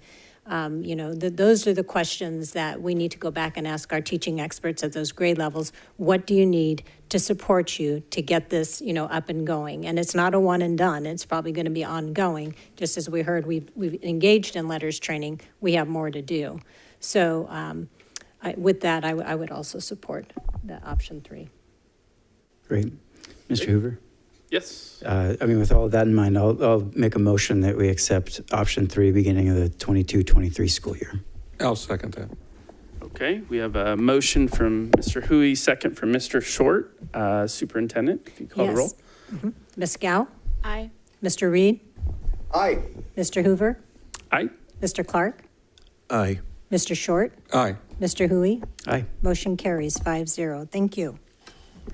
Thank you. All right. Yes, we have given our staff lots to do tonight. Let's see. We're going to move to discussion action item C, adopt revisions to board bylaw 9150 relating to student board members. Yes, this board bylaw is coming back to the board. If you recall, Ms. Gow and I presented it at the February 17th meeting. And at that time, the major change to the board bylaw was to request to have 2 student board representatives. And Ms. Gow has worked closely with her SAB group and with Dr. Peace too, and looking closely at what needed to happen to bring that as a possibility. And per our current bylaw, it was getting a petition signed by a minimum of 500 students to add 1 more board member. And with that being said, she got over 600 signatures in support of having a second board member. So that would be, I think we've got the wrong board bylaw though. Yeah. Oh. Naming facilities. We need the other one. There we go. Thank you. No worries. So with that being said, we're moving forward with the recommendation of having 2 student board members representing 2 different high schools. And then the other revisions are highlighted in yellow. Some were lined out. We talked about maybe starting that the new board members' terms June 1st rather than July 1st, but we received validation from our legal counsel that that's based on ed code. So the current SAB members and student board members' term goes until the end of June 30th. New SAB and student board members' new term starts July 1st. So we lined that out. Then I think we had a couple of typos in there that we fixed too. So with that being said, we're recommending that the board approve it with these revised changes. I know there might be questions about where are we going to seat the second board member, and we've been working on that, and I'm going to ask Mr. Washburn just so I can preempt the question, because we've been talking about it a lot too. So Mr. Washburn, can you talk a little bit about what we've been discussing, different options to expand this beautiful dais? Yeah, we've briefly looked at some options. We've looked at anything from increasing to 8 to 10 to 11. It's kind of hard because what we're talking about is trying to maintain some sort of, something that looks good on each side. So you don't want to expand one side without having something out of balance on the other side. So we're looking at trying to take the existing dais and seeing if we can, maybe compress some of the areas on the 2 sides. Looking at doing an expansion on each side, putting 2 on that side, 2 on that side, and reconfiguring that. So we've got several different things that we're looking at, getting possibly up to 10 or 8. I mean, we'll look at different options in pricing.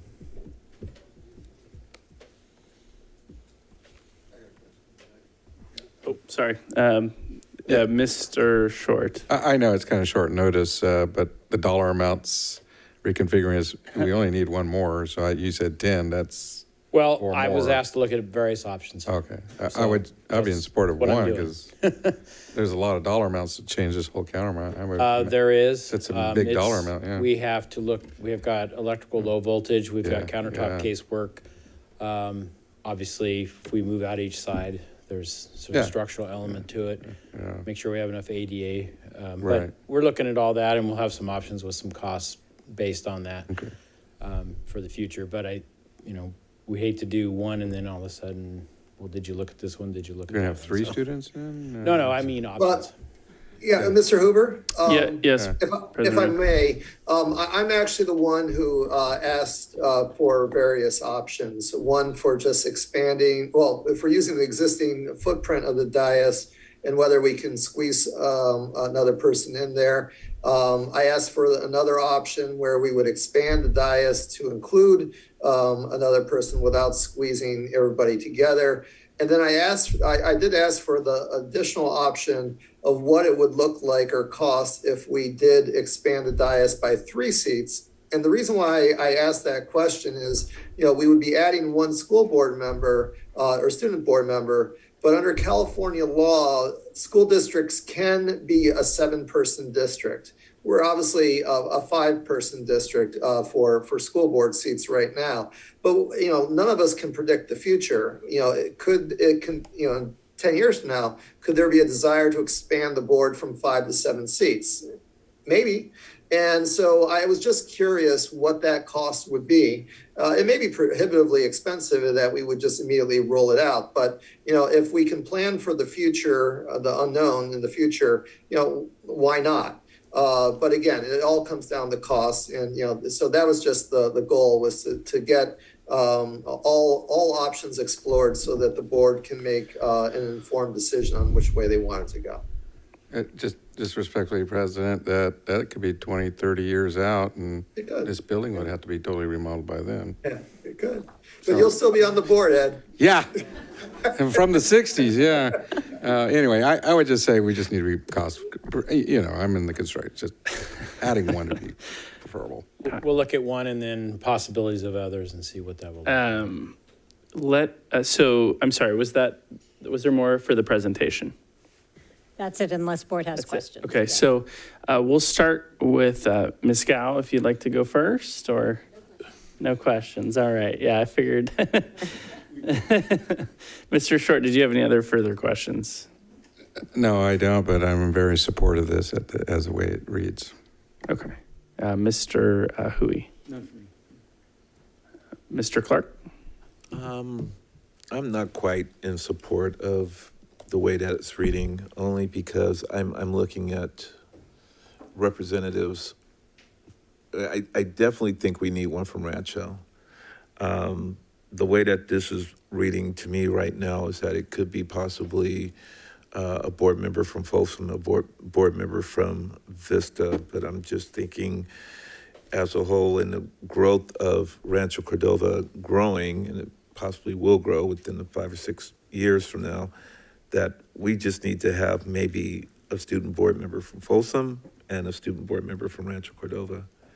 And I'm open to any thoughts on that. Okay. Does anyone have any thoughts? Yeah, well, I can speak on that. I mean, that was the original proposal that came before the board 3 meetings ago. And I was very opposed to that. First of all, there's no basis for it because in the last couple of years, the majority of our board members have come from Cordova High. So it's not a situation that Cordova High hasn't been able to be represented.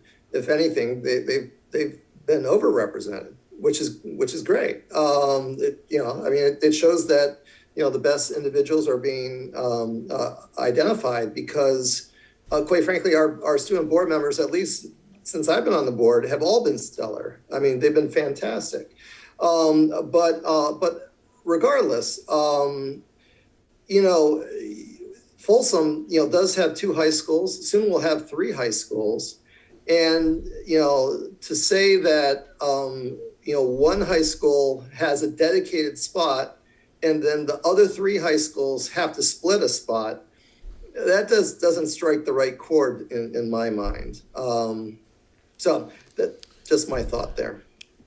Okay, I'm probably going to counter you on this. I'm just thinking that we have a school district that's comprised of basically 2 main cities, Folsom and Rancho Cordova.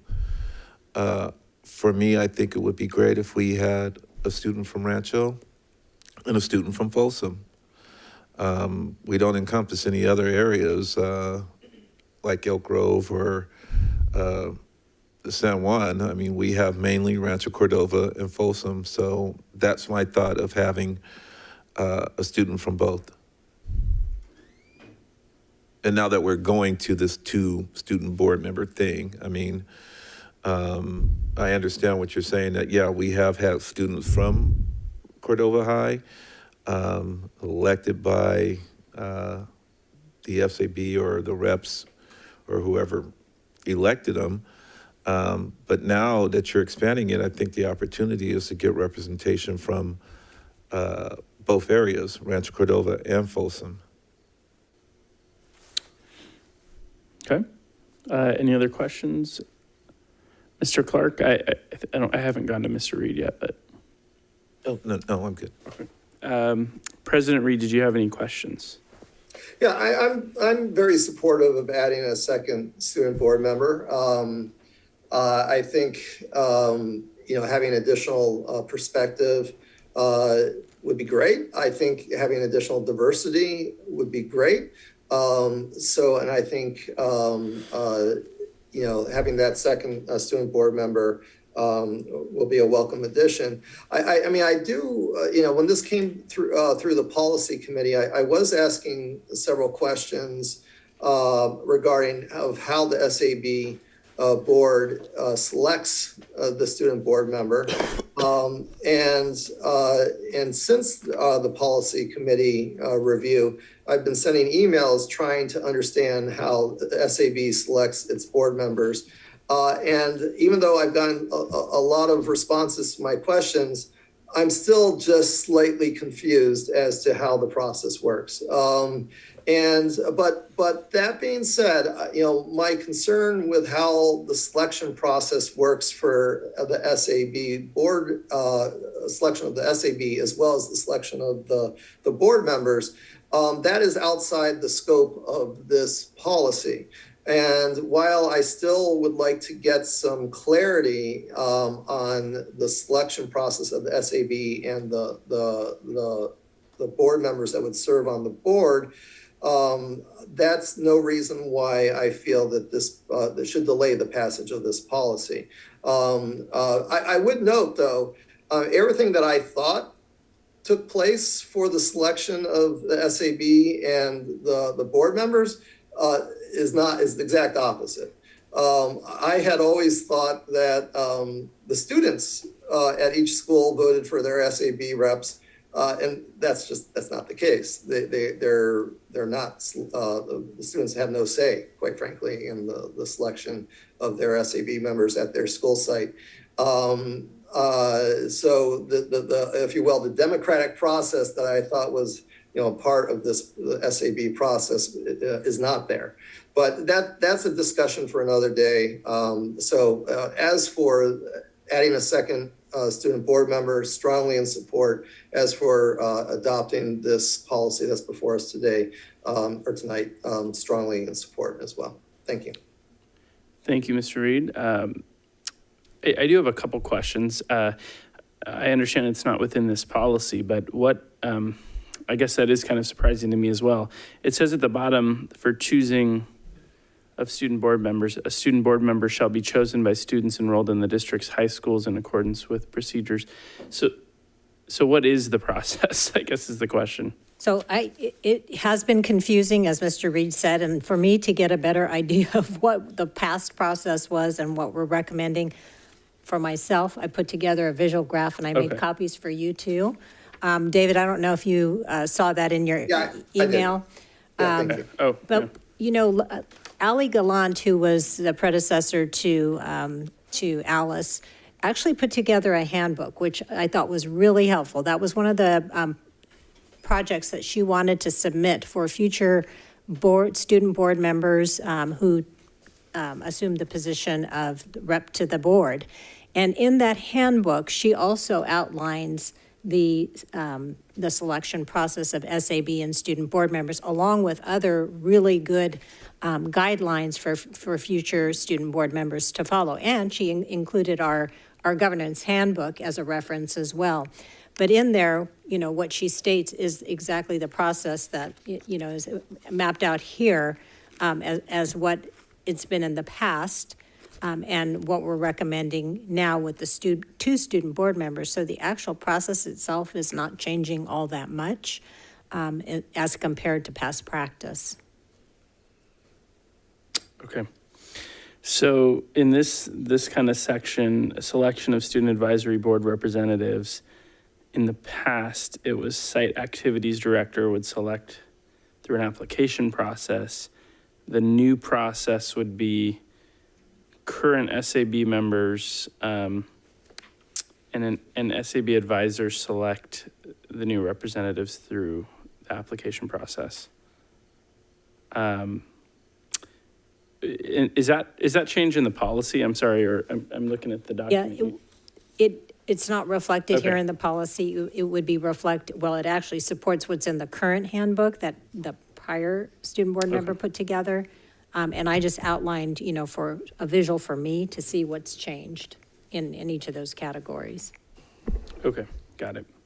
Yeah, I would love to continue discussion on that. I think I would share Mr. Reed's concerns that, we probably need to talk a little bit more at a future agenda item about the selection process, which I do agree is separate from this policy tonight. But I certainly would like to see a little bit broader means of selection in that process, or more democratic, if you will. Mr. Hoover? Yes. The one thing that I would say is I do think, given where we are in the school year, that the SAB should most definitely move forward with the way that they previously selected for the upcoming school year, and any discussion about any reforms on how the SAB is selected or how the board members are selected would take effect in a future year. I don't want anything here to delay the process that they've already started and that they're used to in selecting the board members. Okay. That's it for my questions. Do we have any public comment?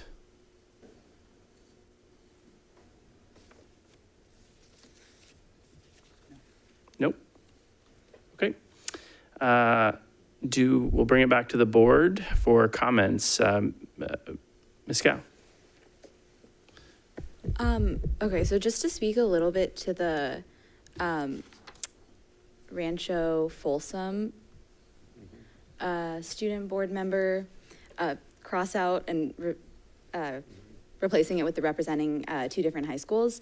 SAB in initial discussions about this board bylaw, or about selecting the two student board members, a lot of SAB members voiced the opinion that the Cordova student experience was more homogenous in Cordova and Folsom within Folsom, than sharing some similarities between the two. And so that's where that rationale came from for making it a Folsom high school and a Rancho Cordova high school.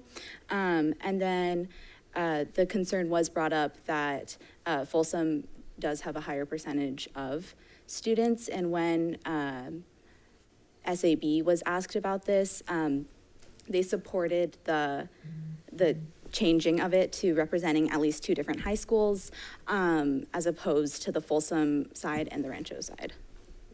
Okay. Thank you. We'll go to Mr. Short. If you have comments. No, I have no further comments. Okay. I think that we have to have a discussion on a separate issue on the selection. Okay, yeah, absolutely. Mr. Hoot. None for me. Okay, Mr. Clark.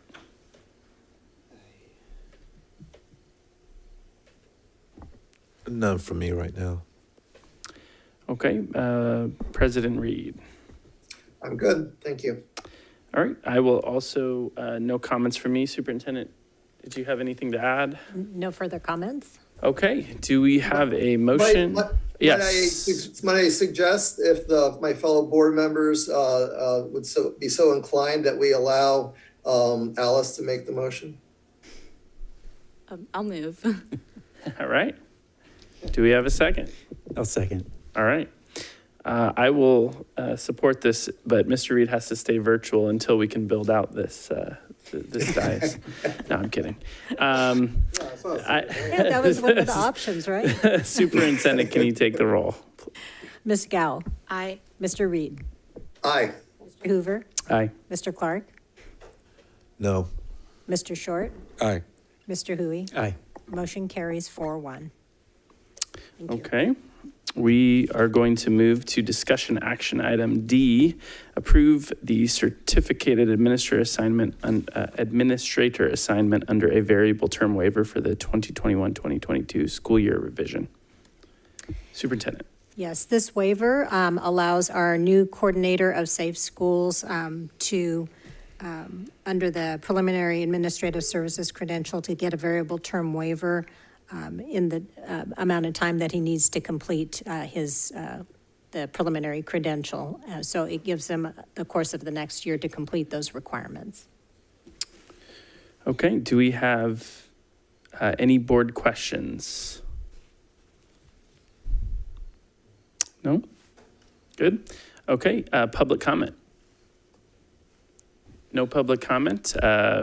We will move back. Any board comments? I'll move it. Okay. Second. All right, we have a motion from Mr. Clark, second from Mr. Short. Superintendent, can you call the roll? Yes, Ms. Gow? Aye. Mr. Reed? Aye.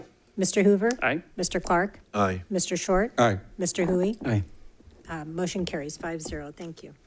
Thank you. We'll move now to discussion, item 12, discussion, item A, Community Schools Planning Grant. Superintendent. Yes, we have recently applied for a planning grant that is going to allow us to look at integrating services through the dollars that are provided in this grant to bring together the social, emotional, the academic, the community involvement, physical piece all together in schools with our highest needs. And to tell us more about this grant, I want to welcome Kate Hazarian to the podium. She is our coordinator of social-emotional social-emotional learning and academic development for our schools in our district. So welcome, Kate. Thank you. Good evening, President Reed, Vice President Hoover, Superintendent Kaligian, and the board. Also, a shout out to our FCUSD community for hanging in there to this late hour. We have an exciting opportunity to share with the board this evening. Last week, we submitted a one-year Community Schools Partnership Program Planning Grant for $200,000 to create a community schools initiative in Rancho Cordova. A community schools approach is focused on addressing the root causes of chronic stress for students and families by building strengths-based partnerships to remove barriers to academic excellence. The California Community Schools Partnership Act was passed in 2021 as a whole child school improvement strategy, where educators partner with youth, families, and community organizations to provide an integrated approach to instruction, healthcare, social services, youth and community development, discipline, and family engagement. The graphic on this slide shows a holistic approach to academic excellence by looking at all of the underlying needs that could lead to youth disengagement, absenteeism, behavior problems, and ultimately not graduating on time prepared for college and career success. Community schools are an evidence-based practice that is based on 60 years of research. California is leading the nation in a large-scale expansion of the community schools model throughout our state with an investment of $3.84 billion to fund planning and implementation grants as a response to communities that have been disproportionately harmed by the pandemic.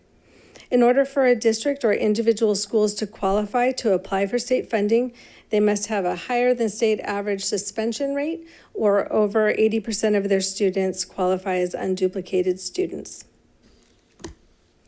So key strategies for a high-quality community school include making the local school the year-round hub for physical, emotional, and culturally responsive academic and social support for families with youth from birth to graduation.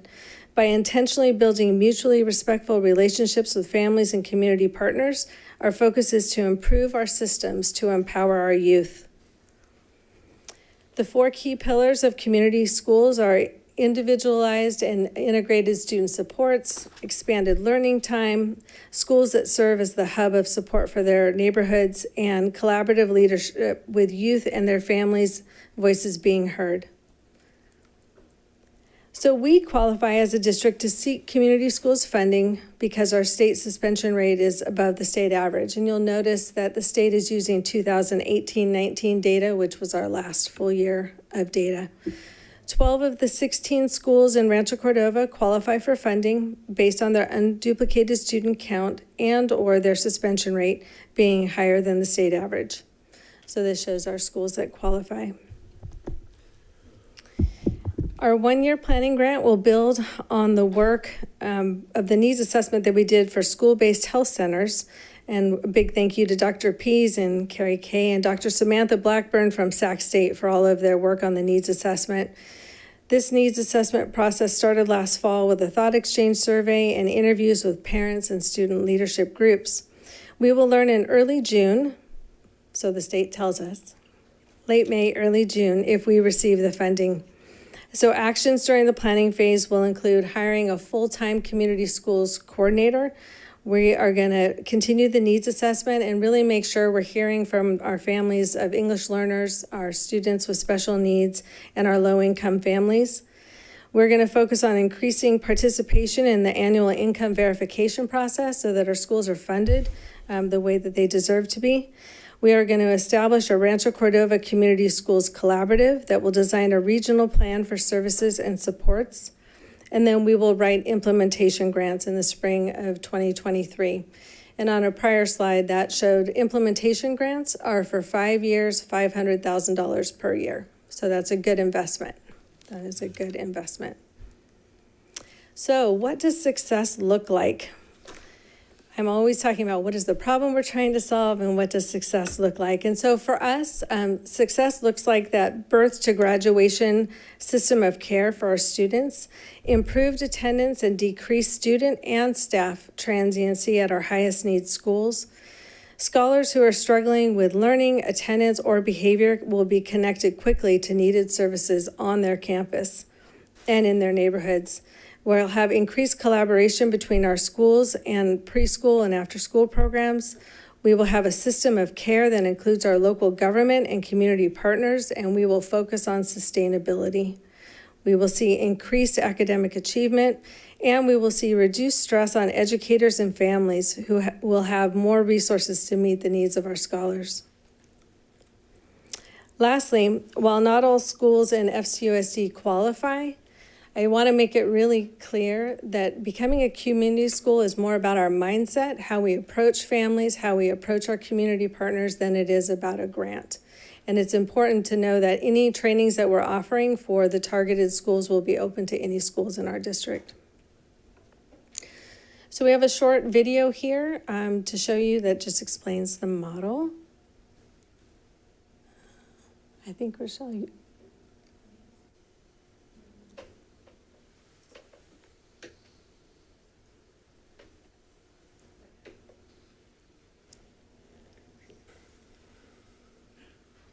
Writing's not that easy, but Grammarly can help. This sentence is grammatically correct, but it's wordy and hard. Thank you.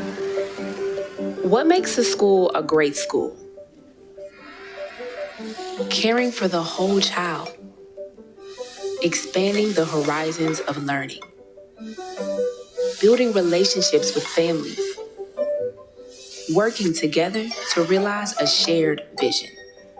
This is the school every student needs. This is a community school. Community schools are public schools that partner with stakeholders to create the conditions students need to thrive. Community schools can be found across the United States, and their numbers are growing fast. But what exactly makes a school a community school? They integrate student supports. Clinics, counselors, and other services ensure each and every student is ready to learn. They expand and enrich learning. Extended school days, summer programs, and real-world experiences help students reach their full potential. They engage families and communities. Partnering with residents to identify and meet community needs makes everyone feel safe, welcome, and involved in school. They lead in collaboration. Inclusive decision-making and peer learning builds trust among students, educators, families, and communities. When a school stands on these 4 pillars, it's a community school. Research supports this 4-pillar approach, but there's no one-size-fits-all model, Every community school is different because each community is different. Figuring out what it looks like in your community starts by getting actual community members involved. That's the full-time job of community school coordinators. They're the human bridge connecting all the partners and stakeholders that make community schools possible. So that's what makes a school a community school. Now, how do you pay for it? Startup costs like hiring a full-time coordinator can be raised from foundations or state and local governments. Tapping into existing funding and partnering with local businesses can bring in service providers. Sharing resources and staff with partners can help everyone do more. And as a community school becomes more established, leaders can advocate for budgets that sustain their impact and new funding to expand it. Every community school is different. What will yours be like? Get started at communityschools.futureforlearning.org. Thank you, Rochelle. So we are very excited. We are very excited about what this could mean for our schools and for our families in Rancho Cordova, and are excited to see what our scholars are going to do with this opportunity. Are there any questions? Thank you. Do we have any board questions? This is just a discussion item. You have questions? Or Yeah, Mr. Hui? and thanks for bringing this to us. I'm really so grateful that we've applied for this grant, and looking forward to seeing what happens here. Just a couple of questions. One is we have 12 schools that qualify under that grant. Would the plan be to work with a couple at first, or what would that look like? Yeah, so we'll go through a planning process in the fall and really hear what the community feels that they need. Our thought is we would probably end up having 2 or 3 hubs of services. So from a family perspective, they just need to go to one spot to get services for their kids from birth through graduation. So not likely that we would apply for every school. Start with a few and build from there. Okay, great. And you may have answered it there, but just wanted to clarify, when we're talking about things like physicians or behavioral health, those would actually be on campus for the families, correct?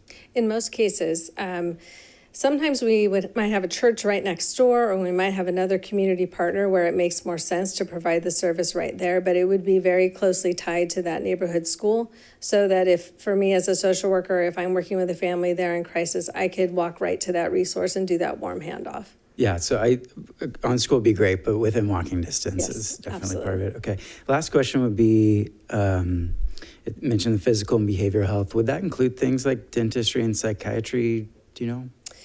Not sure about psychiatry. Certainly dentistry, looking at vision care, leaning on Carrie Kay and her deep network of collaborators in that area. But yeah, we just need to get beyond looking at just what the surface level is to what is the underlying cause and get to that root cause. So if a kid needs glasses, has pain in their mouth, I mean, we've got to get to that root cause. Yeah, fantastic. I think it'd be such a huge benefit to our families. So thank you. Thank you. And may I just add a couple of notes here too. Actually, we were exploring a school-based health clinic since the beginning of this year, and it was before the community schools grant was posted. And I want to thank Carrie Kay and Dr. Blackburn from Sac State and Dr. Peace for the work that we've been doing in getting feedback, not only from Dr. Blackburn, who's been through this process before, but it really laid the foundation on the health side of what, how this could really tie into a broader integrated approach to support our neediest students and families and communities. We also spent a lot of time getting feedback from our student advisory board. So we spent a few meetings at SAB this year with Dr. Blackburn and Ms. Kay, getting feedback from students. And we also shared it with our parents at DAC, District Advisory Committee, DLAC, and we'll continue to do that in this process as we're looking at what will best meet the needs of our community. So it's an exciting opportunity. We were already in that pathway, but I thank Dr. Peace and Ms. Kay for the work you kind of laid the groundwork for, and we'll continue to build upon through this grant. Absolutely. Are there any other questions? Thank you. Mr. Reed? I did have one. Sorry, I didn't mean to exclude myself. The flexibility piece, I think that's something that I think is really important. So it seems like that's pretty built in. Will that depend on what partners are in the area to work with, or how do we envision, each school looking? Yeah, so the one common through line for every school will be that full-time community school coordinator that will be an 11-month employee, and they'll be working to make sure kids are participating in summer activities as well. But yeah, we have to listen to the community and see what they feel like they need. And I would say, having worked in other areas in Sacramento that have more deeper network of resources, we have some room to develop more partnerships in Rancho Cordova. We have a solid foundation of partnerships there already, but there are some services that we just don't have. I was a vice principal at a school. It didn't have a grant, but we were a community school. We partnered with Black Child Legacy to have a full-time Black Child Legacy worker at our school. That made all the difference in reducing chronic absenteeism in our early grades. It was a very small amount of money and a huge bang for the buck. So I don't think all the partners are currently present in Rancho, but this is a good motivator to get people to the table and start working together. Yeah, and definitely, I would love to see us use the strengths that we already have in that community. Absolutely. For example, I don't know if this is even something we could do, but having someone, from Folsom Lake College or that campus that can help our kids kind of navigate and get connected with, those pathways as well and things like that. So I think there's a lot of cool opportunities here. So thank you so much. Thank you. Mr. Reed, you're good? I'm all good. All right. I actually had a question. Oh, you do? Okay. Mr. Clark? Yeah, thank you for your presentation. I noticed that you brought up BCLC. Isn't there a proposed BCLC coming to Rancho Cordova out of the, with the Folsom Cordova Community Partnership?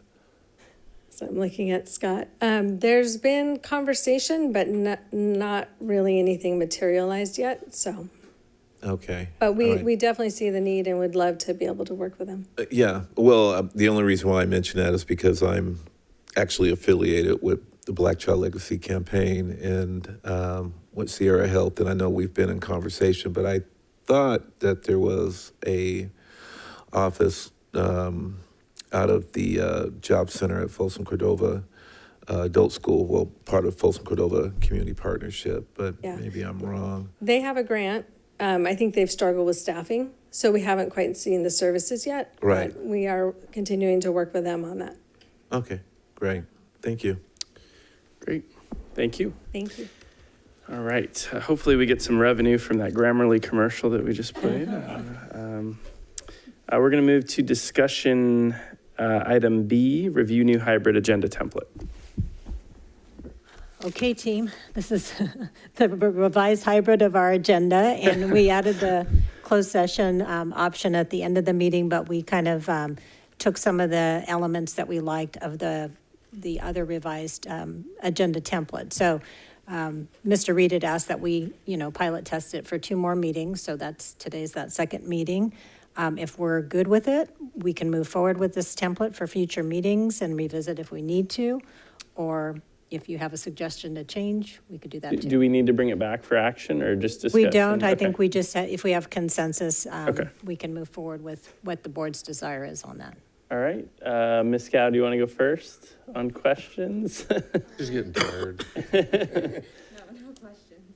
Okay. Or comments. I guess it's just a discussion Yeah. item. So, Mr. Short? Yeah, hybrid, I'm really all for all electric. Oh, I'm getting tired here. Well, what I'm saying is I like this. It really does. It gives us the flexibility on the end. If we have special at the end to have another closed session. The only thing I need for clarification is on the, we didn't have the agenda, what is it called? Suggested future items? Future, yeah. It's advanced planning. I Yeah, think. and under suggested future items, I just want to see the word, I still like the word suggested. If you look at the board policy, and I think the board still, and when we had in our workshop, it's the president's responsibility to make sure if an agenda does come for discussion or action, the agenda board member does request it, but the president has to make sure any new idea is got a majority vote to be agendized in the future. I like the fact that it says suggested, but that doesn't mean it's been voted on to be actually discussed. So I think we just need to make clarity on that. The word suggested is fine. But that parking lot can get really big real quick. If we start adding on to it, it just gets a little gnarly. And so hopefully maybe we can whittle down on that. Superintendent, what is our board policy? I thought it was the president or a board member, but I can't remember off the top of my head. I believe it does say president or board member, but it would be consensus of the board. You Okay. know, I think any board member can bring up a topic, and if there's consensus of the board to move that forward for future discussion item, then we work together to find the best time for future, as we've been putting dates in there too. So suggest it's fine. It's just if we want to bring it back, we have to have a consensus, which is the majority of the board, which is fine. That's all. I just want to make sure. All right. Other than that, I like it. Okay. Mr. Hui. Yeah, I'm happy with the way it's been. All right. Any other, Mr. Clark? I'm good with it. Legal counsel Reed.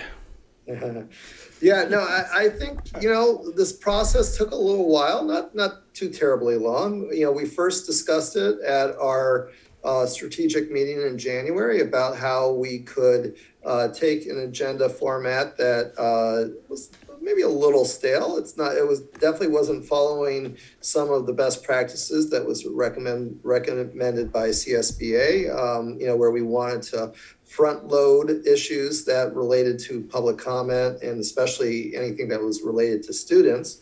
And so we took a fresh approach and, you know, did 4 meetings under, you know, the first agenda template we came up with.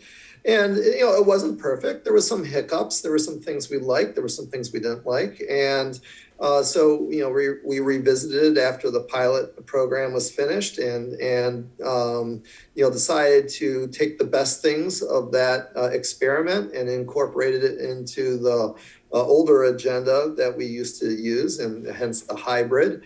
And I've really enjoyed the past 2 meetings. I think it's been very productive. I like the first 4 too, but honestly, I think we tailored it very nicely. And this is definitely my preference. I think we've done a good job here. And I would definitely recommend that we stick with this hybrid as our permanent agenda format going forward. Great. Yeah, I would agree. Very All good. right. I think we will. I think we've got consensus, so we'll move on. Item 13, superintendent's report. Yes, I have a couple of things. First of all, I brought back a little show and tell from our last CTE visit to Lincoln High School in Stockton. I learned something. I thought Lincoln High School was part of Stockton Unified. It's its own school district of about 8 to 9,000 students. They have one high school. It is called Lincoln High School. It's a comprehensive high school. It's a large high school of about 2,700 students. And the academy that we were most interested in, and I think we spent the most time reviewing, was their engineering construction academy. So they've put together a very nice portfolio here for you to look at. But it also gave us something to compare to what we saw in San Juan as well. And maybe as a next step, what our team would like to do is maybe bring back an opportunity to talk about our CTE programs and maybe even visit some of those that our board may not be as familiar with to see, you know, are there any that we want to build upon or research further, looking at what we already have. So it was good to see what other schools are doing. I think we got some really great ideas, but we'll come back and revisit that at a future board meeting. The second thing I want to bring to the board's attention was something that came our way through the facilities department, which was from the city of Folsom. It's coming from their planning commission, letting us know that the Folsom Community Development Corporation is requesting a conditional use permit modification to the Granite Center school site to subdivide the parcel into 3 parcels. And if you recall, when we, completed the sales agreement with FedCor and the group that purchased the site, there was a 10-year agreement that we would help by carrying the note, and there were certain caveats listed in our sales agreement with them in contract that had some provisions of, for one thing, making sure it was categorized as a historic facility on the state registry, which we did, and we held out until that process was finished. That was a critical piece for the board and also for our community, that we upheld that piece and that it stayed, preserved as a historical site. And we were concerned about what subdividing that parcel could do to that integrity of the site. Bottom line is, we as a district can submit any kind of response by April 22nd to the City of Folsom Planning Commission. And what I would recommend is that I would like to draft a letter in collaboration with our legal counsel, share it with the board, but it would be a letter of opposition that would stand for the things that we did agree to when we did enter into an agreement with FedCor in the sale of the property. And with that, I can move ahead and do that. It's not agendized tonight, so we couldn't go into more details, but I think with some of the information that we've seen and we've received in our facilities department, we definitely can go back to our contract and agreement and say those things that were iterated there and just remind them why we feel it's important that it stays, together as a full parcel, and certain conditions that we agreed to. I agree. I mean, why wouldn't you want to split it? Because now the property values of homes are going for $1 million a pop. Got 30, that's $30 million. Even at 200,000, that's $6 million in profit. Yeah, it's a lot of money.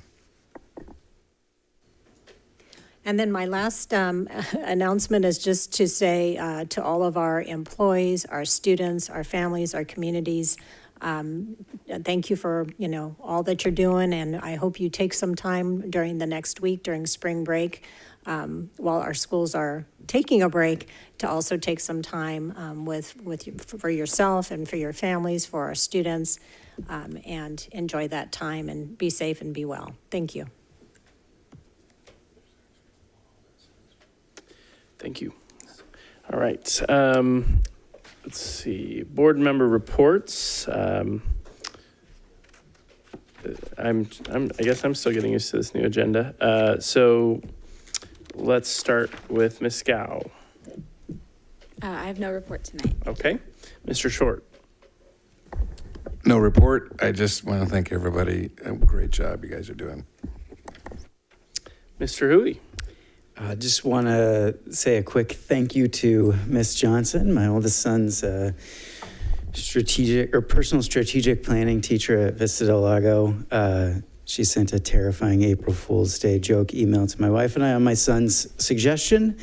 We loved it. I love that you have a class of students that trusts you enough to ask you to do that. It says a lot about who you are as a teacher. So appreciate it. All right, Mr. Clark. Just want to recap the past few weeks and actually thank the city of Rancho Cordova for having us out at the grand opening of the Mills softball complex. It was a beautiful ceremony. Great to see all the young ladies out there in their different uniforms, and I even had a chance to watch a game the other day, and it's just a great atmosphere to be at. I want to thank the schools that I had an opportunity to visit. Vista, Russell Ranch, Folsom High, Rancho Cordova Elementary, and Peter J. Shields. But I really want to thank Mangini Ranch. I had the opportunity to spend a lot of time there and visit a few classrooms. And I mean, if you guys have noticed, I have a sling on my arm and took a nasty fall. But I mean, to come in and just get a lot of thank you cards from these students at Mangini Ranch just melted my heart and actually brought a tear to my eyes reading those things. So just really had a good time visiting that school. Hats off to Mr. Peterson out there. He's doing a great job. That is it on my end. Just hope everybody has a great Easter holiday and take some time off to what I call relax, relate, and release. All right. Thank you, Mr. Clark. Mr. Reed. Yeah, thank you. I just have to say, I'm really excited. I really think this board really did some meaningful changes that is going to result in wonderful opportunities for our children and their academics and their learning environment. Sometimes you wonder, how much of a difference, we're truly accomplishing from some of our meetings. Tonight was just one of those wonderful meetings that we really did a lot of things that I knew we were capable of. I know, and I appreciate, I understand that there's a lot of folks that are a little scared or uncomfortable about some of the decisions we made tonight. Because let's face it, it's human nature to be uncomfortable about the unknown. I mean, I am, I'm sure everybody is. I mean, but change is good. And I think we did some wonderful things for students tonight. And I'm just very proud. I'm proud of all of us. Whether it's the all-day kindergarten, whether it's the early-late issue, whether it's the adding the second student board member. It really was probably one of the most productive meetings that I've personally experienced since I've been on the board. So, again, I'm just very proud of all of my fellow board members, I know staff will rise to the occasion. They always do. We have such wonderful staff, such wonderful teachers in our district, such wonderful administrators. I look forward to the future. So that's the only thing I have to say. Thanks. Thank you, President Reed. I guess that leaves me. So I'll just echo Mr. Clark. Loved being at the Mills softball complex grand opening. That was amazing to see, and just all the years and years of work that's gone into that. It was fantastic to see it come to fruition. Got a chance to visit Riverview STEM Academy, which was a wonderful experience to see all of our students in that school. And honestly, I would love to see something like Riverview STEM replicated elsewhere in the district. I think we have a fantastic model there that we can build on. So I would love to continue that discussion. In regards to the Granite School issue, I just wanted to say I'd love to hear from legal counsel on that, and before I can make a decision on the letter, but I would certainly love to continue that conversation. And then I think I just want to echo Mr. Reed. Just very proud of this board tonight. When we all ran for school board, I mean, these are the types of decisions that you wanted to do. And then for, people like Mr. Reed and I, we got elected and then COVID hit. So, it's like, well, there goes that. And honestly, it just sucked all the air out of the room, right? For many years, or multiple years, I should say, we've been focused on those issues, and that was important. We had to focus on those issues, but we didn't get to focus on other issues, including, expanding student achievement. And so I think, I'm very thankful for the action that we've taken tonight. I think we're giving our kids in our district more instructional time, which I think in the long run is going to benefit them. And it's also going to be really great given the past few years of learning loss, I think, for our students. So also thank you for bearing with me as your acting board president tonight. There was a lot less gavel banging than I was hoping for, but I appreciate you kind of bearing with me as I've kind of fumbled through this. So that's it for me tonight. I think we move on to our next agenda item, which is advanced planning. Our next board meeting. April 28th. April 28th. Given that, actually, would we want to have some sort of maybe closed session discussion on the grant? Oh, I guess that's too late. You said the Granite Center issue was the 22nd.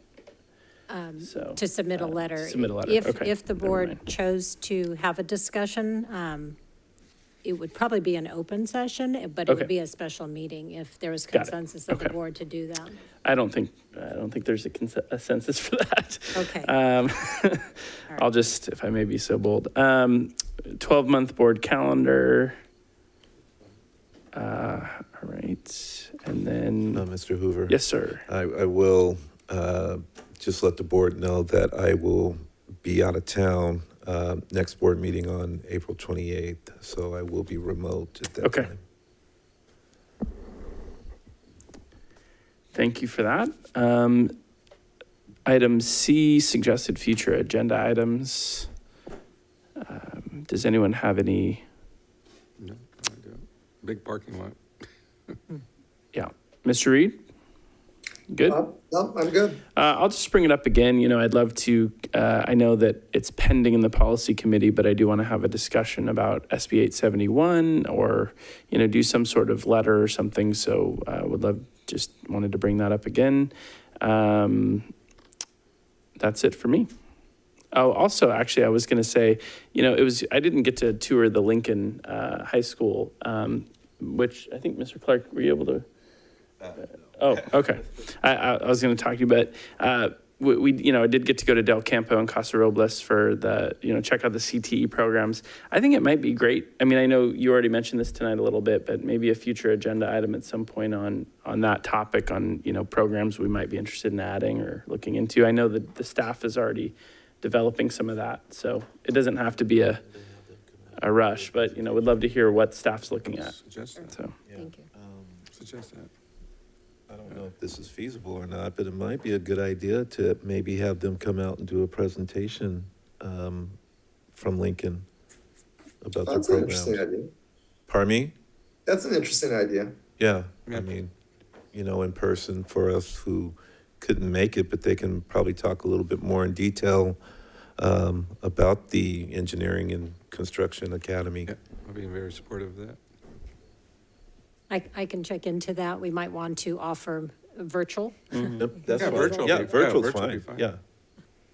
We got And technology. you know, actually, if we do virtual, you know, we can really think outside the box. I mean, maybe there's Here we go.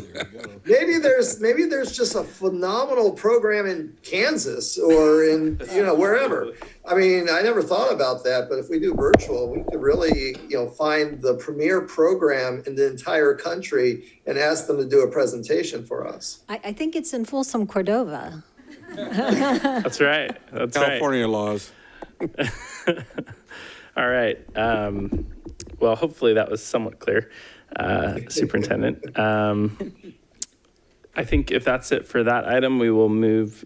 Oh, we are not doing closed session. So we're going to skip down to adjournment. All right, great. Do we have a motion to adjourn? So moved.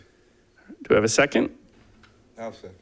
All right, motion by Mr. Short, second by Mr. Clark. Meeting's adjourned. Yeah. All right.